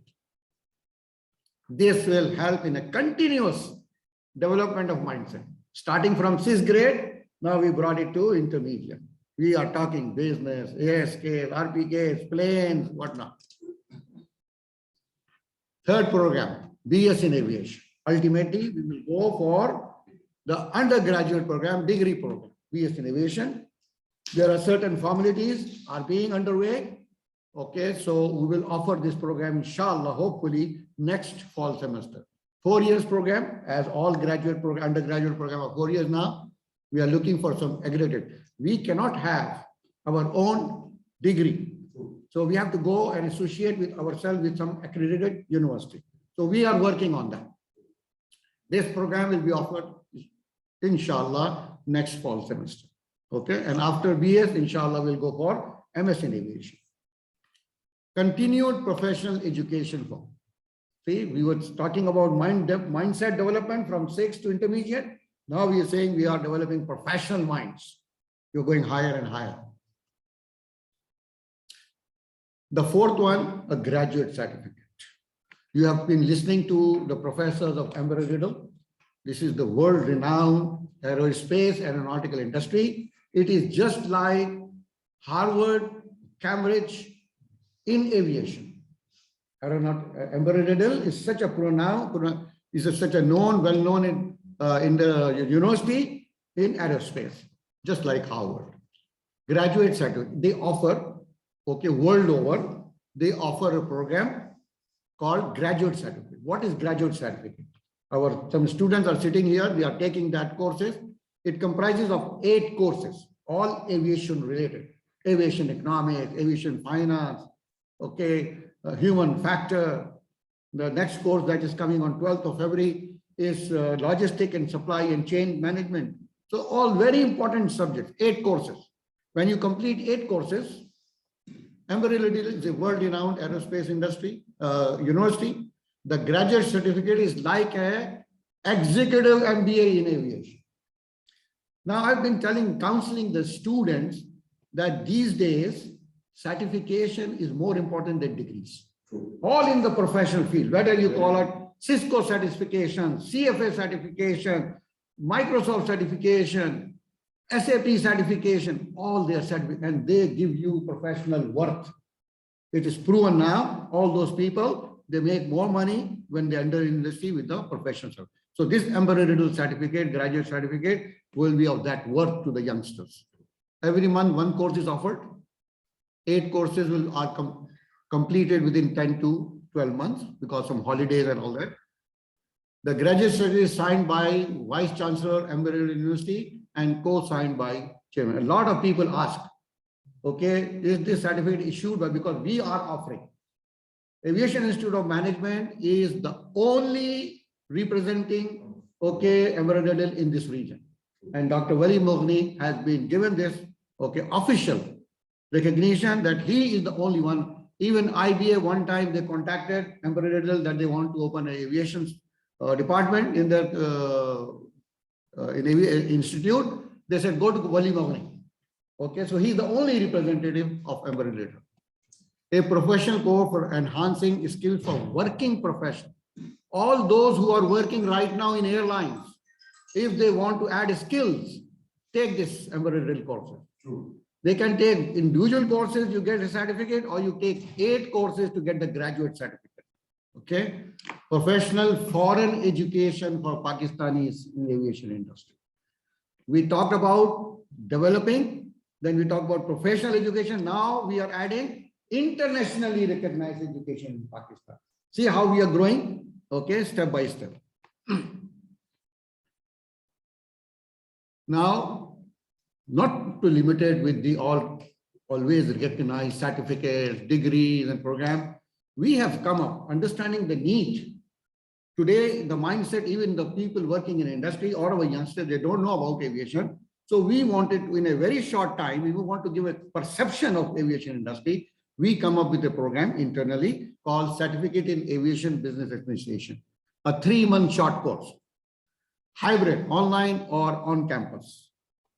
5 modules, 62 classes, and 93 contact hours. A comprehensive course for all passionate aviation career seeking students. A launching pad for entry into the aviation. Somebody is not related to and they want to know something and enter into aviation industry, they can take this program. It will open up their eyes, give you all the basics and understanding about aviation. Good for aviation workers of middle management. Because if he's working only in finance department, he will not know about operations, he will not know about marketing. If he takes that course, his vision, perception of the airline will be broadened. Highly professional faculty members, continued professional education for the aviation industry. The 6th one, very interesting. Nothing like that ever offered in Pakistan. We have a complete setup, unique facility in Pakistan with 3D visual effects, virtual and mixed reality flying. Fun and learn, flying experience for everybody. All fighters and all commercial aircraft softwares are available and you can choose, pick and choose and fly from any airport in the world. You can crash the aircraft without any loss of life of aircraft. And you learn. Yes, sir. One training for those who want to go for professional pilot license, a prerequisite. Okay, because if you go to the aero club or flying schools, it's very expensive. So before going there, if you come to us, we give you the awareness, what are those controls, okay, the basics. So you will be very good when you go into the flying clubs. Classroom teaching plus VR mixed reality flying experience. Professional training for flying enthusiasts like Mr. Jahangir Khan. The 7 other programs we are associated with aero modeling company. Okay. We are also associated with the Power Gliding Club. Okay. We have established a club, not an ordinary club. It is open for everybody. We call it again Aviationizing Club. All the fun you want to have, whether aero modeling, power flying, virtual reality flying, symposium, seminar, any aviation related activity, the members will be given the chance with a very, very nominal membership fees. Okay. It is available on our website. You can study that. Seminar, symposium, workshop, etc. Human Aviation Library. This is again a new concept we have come up. One day I was teaching and a student asked me, what book you are following? I have 43 years airline experience. I said, I'm the book. True. I am the walking book. So Dr. Saab said, all my faculty members are walking book. So this is a walking human aviation library. So Dr. Saab is also flying book. And Dr. Saab is a flying book also, yes. Fun and learn activities in aviation. Yes, education gives you wings to fly. Thank you very much. I believe the industry leaders listening to me will come up and join hands with us. Thank you very much. Thank you, Azeez Saab. That was superb. I think you covered it very well. Didn't leave anything unfolded, and I think everybody enjoyed it, especially the students. You may like to study this again. And this, by the time I want to load the next one, if there are any questions in between, we would be more than happy to answer those and take your comments, suggestions, remarks. Anybody?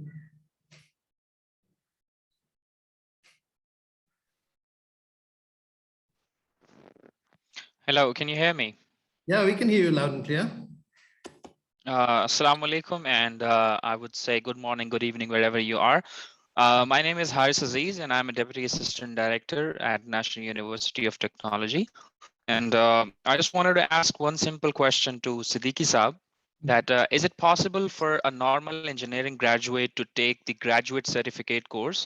For example, if somebody is an electrical engineer or a mechanical engineer, is it possible for him or her to go into aviation industry for a senior grades? Yes, for sure. You know, these days it is very common. Engineering graduates, they take MBA, okay, to be able to run the company.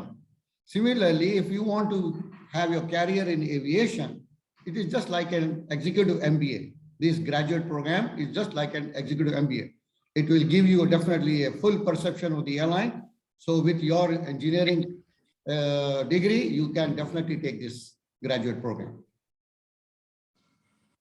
Thank you. Thank you. Yeah.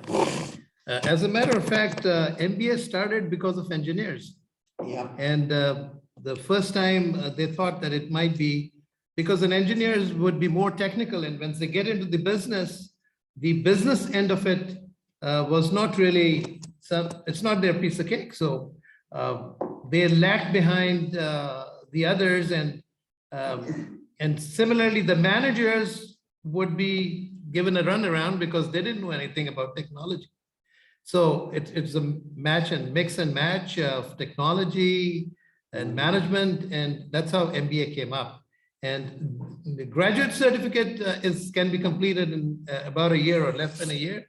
Whereas if you go in for MBA, a local MBA, it'll take 2 years or thereabouts. So obviously this is something that is strongly recommended. It's an executive MBA type thing, and it's recognized all over the world. So we think that it must be taken care of. Anybody who is interested in getting into the aviation industry, which is a very fast growing industry all over the world, would be something that they will all be interested in. So by all means, do recommend. Thank you very much for your suggestion and comments. If you can see my slides now, I'm going to talk about this aviationizing Pakistan a bit. This is our mission. Captain Hadi, he's a few years senior to me, and he's also completely devoted on aviationizing Pakistan, and that's what we're doing. So it's this is how we defined it, and hopefully in months and years to come, this will come on dictionary. And Google is already, if you aviationizing, if you see it, they'll take you to our site and gives you this definition as well. So aviationizing is a comprehensive process of bringing about a holistic cultural change through aviation awareness, education, and human resource development to achieve socioeconomic growth and prosperity for the nation. So that's what aviationizing is. And the bottom line is that aviation growth boosts economic growth. And education is essential for aviation. And obviously, without awareness, people will not get into the aviation. So this is the just the bottom line of what education can do for individuals, the society, and of course, the nation. So people ask very frequently as to what are the career options and tracks. There are a number of them, and we have mentioned this in various forums, both in terms of technical and engineering, as well as management. There are a number of places. In fact, even the pilots are now technology managers. You're just managing technology, pushing button and going on autopilot, and that's about it.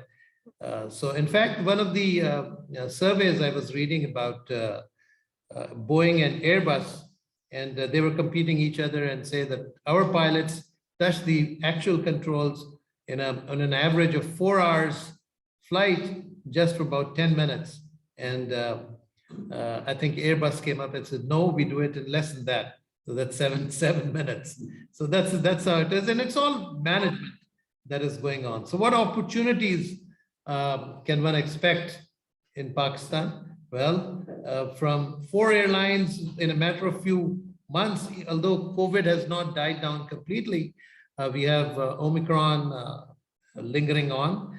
We have 10 airlines almost with sitting with their licenses from 4, so more than double. And then we have, of course, civil aviation authorities and travel agencies, thousands of them, air traffic control, airports, organizations which are both private and government, ground support organizations, a number of them, flight training. We have 10 schools. And unfortunately, we do not have a very reputable MRO. PIA at one time was, and few others also tried, but hopefully I think this is also going to be coming up pretty soon. I may like to mention here that ICAO has come up with a program called New Generation Aviation Professionals. It's called NGAP. NGAP is essentially a realization by the international body stating that if we don't pay attention to aviation education, we're going to lag behind. So they're telling the governments and organizations and universities to come up and enroll people, get them into aviation, because that is what is needed. Look at the forecast. ICAO's forecast for 2036, it's about 14 years from now. They anticipate 620,000 pilots. It's no joke. And 67 new pilots per day for aircraft which are greater than 100 seats. It's a huge number. This is globally, of course. 125,000 air traffic controllers. Hasan, you might like to, get people in. It's 125,000 air traffic controllers will be short. 13 new ATC officers a day. That's the kind of demand and shortage that they're anticipating. 1.3 million aircraft maintenance personnel. And by some estimates, 1.5 million plus junior and senior aviation managers would be required. So this is a huge requirement. Bottom line, I would say we have to tell our youngsters, make them aware that this is not only an exciting field, but it's going to be good for them, good for the society, good for the nation.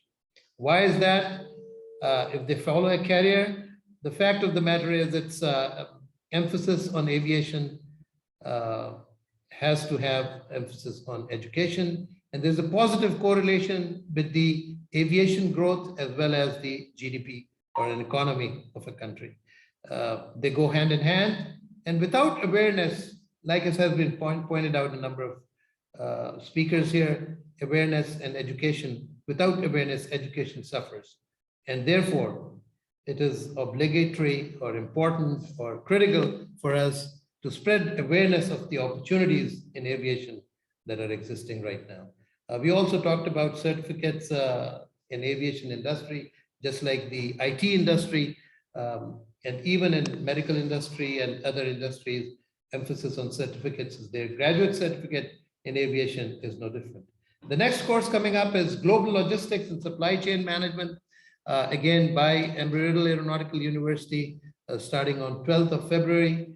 I would urge all participants to, again, spread the word around. This is an opportunity for them to get an international certificate right here sitting in Pakistan. It's online and it's just 4 Saturdays. It's 20 contact hours and extremely useful course. It's on Saturdays from 10 o'clock to 4 o'clock every day. Aviation carrier thrills and instills, but how it changes, why I keep saying it's a socio-economic catalyst for your personal growth, because you become more punctual. Hopefully, in Pakistan, we see that punctuality is given least priority. You become more disciplined. That's what the industry demands. Trust factor. You sit in an airplane and go from place A to B because you trust the pilot, don't you? So, trust factor is you believe whatever your belief is, you start believing in the Almighty, because you know that this is, and it is the safest mode of transportation anyway. Your ability to take risks increases, your decision-making ability improves dramatically, teamwork, and of course, there's a term called taqwa, if our foreign friends are there. This is basically, I cannot translate it in Urdu, but essentially, those who have flown or are flying. Okay, exactly. So what do we need to do? I think for youngsters, a human aviation library is there. Put in your question, go to the website, and an appropriate professional will touch base with you. You'll be scheduled. You can spend half an hour. You can spend an hour with them and get all that you need to do, either for your education or for your recommendation for getting into the aviation industry and so on. We even help you with your CVs and prepare you with your cover letters. And we even talk to chief HRs in various aviation companies and follow up with you, help you with. Only a few days ago, we had a few of the students got engaged, and we are very happy to announce that we helped them.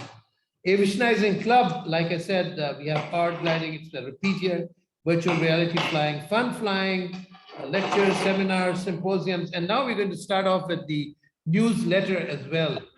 And hopefully, that's the good news is that anybody who wants to get into the Aviationizing Club, just go in to our website, or you can note down this WhatsApp number, 0866-166-166, and you can register and become a member of the Aviationizing Club. So it's a great advantage. I'll give you a short clip. It's just about a little over or less than a minute, I guess. So here we go. Thank you, boy.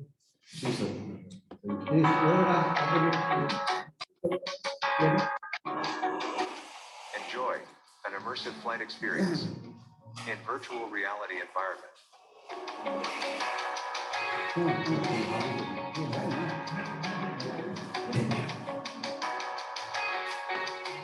You can literally experience any aircraft and learn flying.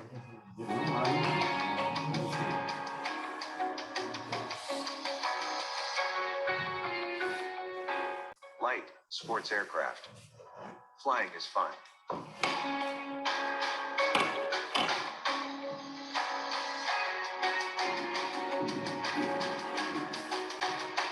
From training flights to airlines and fighter aircrafts, you can fly them all.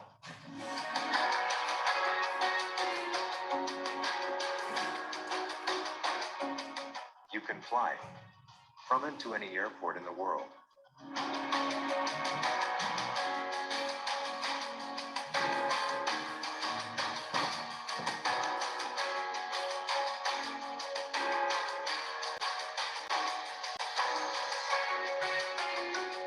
An exhilarating experience you cannot afford to miss. Fighter flying.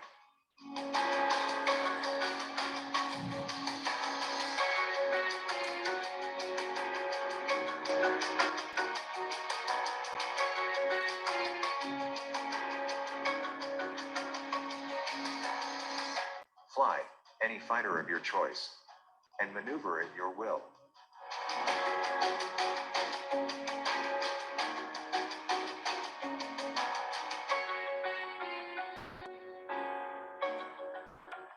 Well, all participants are cordially invited to come in, join us and experience this virtual reality flying. I've been flying from F-86 to F-16s all my life, but this experience is out of this world. You can literally, it's so immersive that I cannot really explain it to you. So everybody is welcome. This is another 40 seconds clip on all that we do, and this is a TV commercial basically, but this gives you a total overall picture.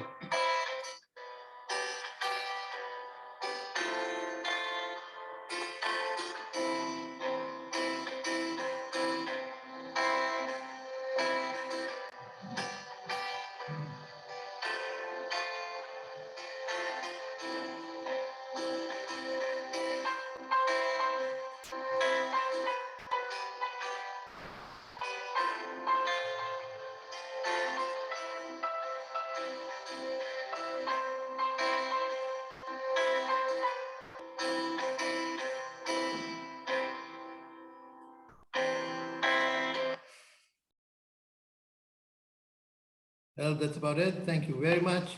Really appreciate your participation, and we look forward to hearing from you.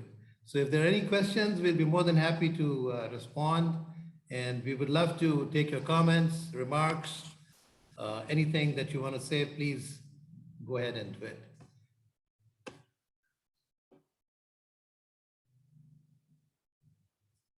We have very experienced gentlemen here. Good professionals, some of them I know. Captain Naeem is here. Kanwar is also doing a graduate certificate in courses. We have Muzammel, who is from Saudi Airlines, and of course. So please, we're waiting for your comments, remarks, questions, anything, sir.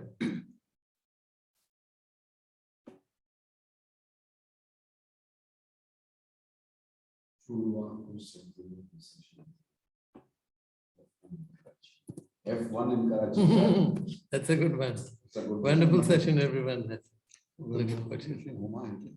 Is Alvir's CEO, Madam Huma, is she available? She also came in, I guess, or maybe she's left. Sir, can I add up something? Sure, Adil, go ahead. Okay, my name is Adil Ashraf. I've been in the aviation industry for the past 20 years, and I have international and local experience as well. So just to add on an aviationizing Pakistan, because one thing that we lack, because for the past 1 year I'm here in Pakistan, and what I have noted and I've seen, like in aviation industry, like people are not following the merit. The thing is that the people who have the experience and they have the right education, they don't follow on that thing, because I have seen most of the airline, like Shaheen Airways, one of the example in front of us, like I have seen people they don't have that experience just to work in an airline, and most of the people that I know got inducted in that airline, and the end of the day that airline went offline.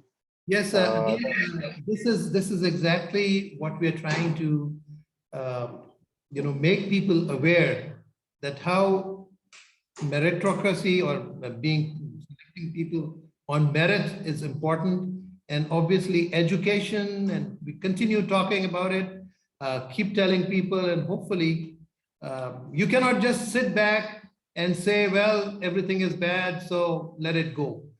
You have to make some efforts. I have to make some efforts. You do it, and everybody else does it. One day you will find that there would be some change coming up, hopefully. So that's the bottom line. That's all we are here to make an effort. So, yes. Enver, you want to say something? Yeah. Yes, sir. I agree with everyone because in aviation, like my fellow said, people coming in aviation don't have the aviation background or the aviation studies. They just do the basic courses when they induct in the airline, but they don't have anything. We actually Airbrew trying to do that, but still we are facing issues. We are trying to hire the bachelors of aviation. This is the first time in 18 years that Airblue hire a male staff for the check-in counter, and they all 4 are aviation guys. And we inducted them from the internship. Now we are doing the internship with the BS Aviations, and we are trying to, because our model is that all the staff at the check-in or at the customer service needs to be the female. But now the aviation dynamics are changed after the COVID policies, and we are trying to hire the bachelor aviation people. At least they know what is the aviation, what they need to do, what is what kind of work they want to do. So we are still trying that. But the problem is that this is the airlines have a very small, the capacity to consume the students of bachelor aviation. The big market in Pakistan, like bachelor aviation, is civil aviation or the ground handling companies they have, because most of the airline they actually source out the ground handling to the Royal Airport Services, Shaheen, and PIA, you can say, or some other thing. Yes. But I think this is the thing that like when we hire the pilot, we need to have a proper licenses, R's or something like that. I think that's a civil aviation which needs to impose on the airlines that now every student who is coming, every staff you are hiring needs to have an aviation background, at least a bachelor's degree. Very good. In fact, this is. Yeah, sorry to interrupt you, Kanwar. In Aviation Policy 2015, and at least 2 of us are here who basically manage the entire policy. We have Captain Afsar, Malik, and myself, along with Dr. Bijan, who was also part of that team that formulated. It specifically mentioned in that aviation policy that all the aviation companies must give preference to students who are, graduating from aviation management and other aviation related disciplines. So that's that. And after that, I've seen a number of advertisement that comes from Civil Aviation Authority for various job appointments. They do mention that aviation management or aviation specific BS in aviation would be preferred. So there's a change that's coming on, but Kanwar, you are looking after Airblue in Lahore, and obviously you've done a good change by considering the merit rather than just the looks. All right. Mr. Kanwar, regarding the pay, the whole world is suffering these days.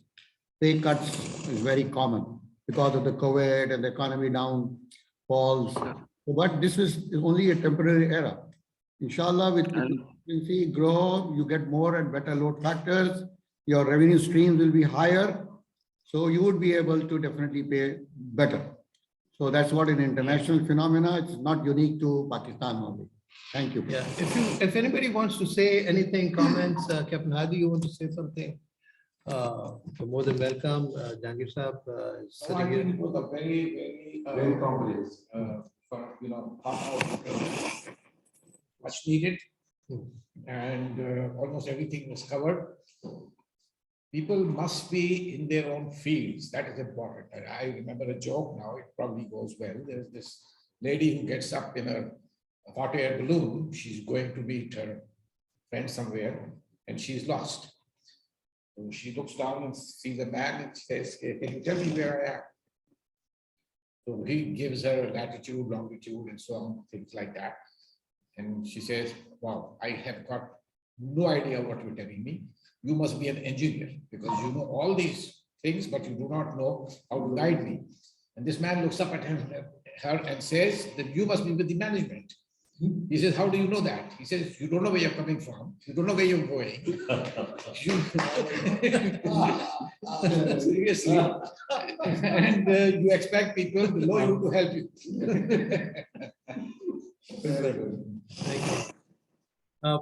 Also, I just want to comment on one thing that probably in a very subtle manner, it came about. The airline industry may be losing money, but the country would be making money. And even if you're at 1% margin or even break even, the more the industry flourishes, more would be trade, more would be travel, more would be tourism. And I think that is how the wheel of economy turns around. The airlines historically have not been making money. After the low cost, like Southwest and Ryanair and the likes, they started making some money. But typically the full service carriers have traditionally been very, very low margin operators. So one has to keep in mind that we have to look at the bigger picture and not just the airline to bring about a holistic change. And that's what we are trying to do and educate. Thank you very much, everybody. If there are no comments, we'll call it a day.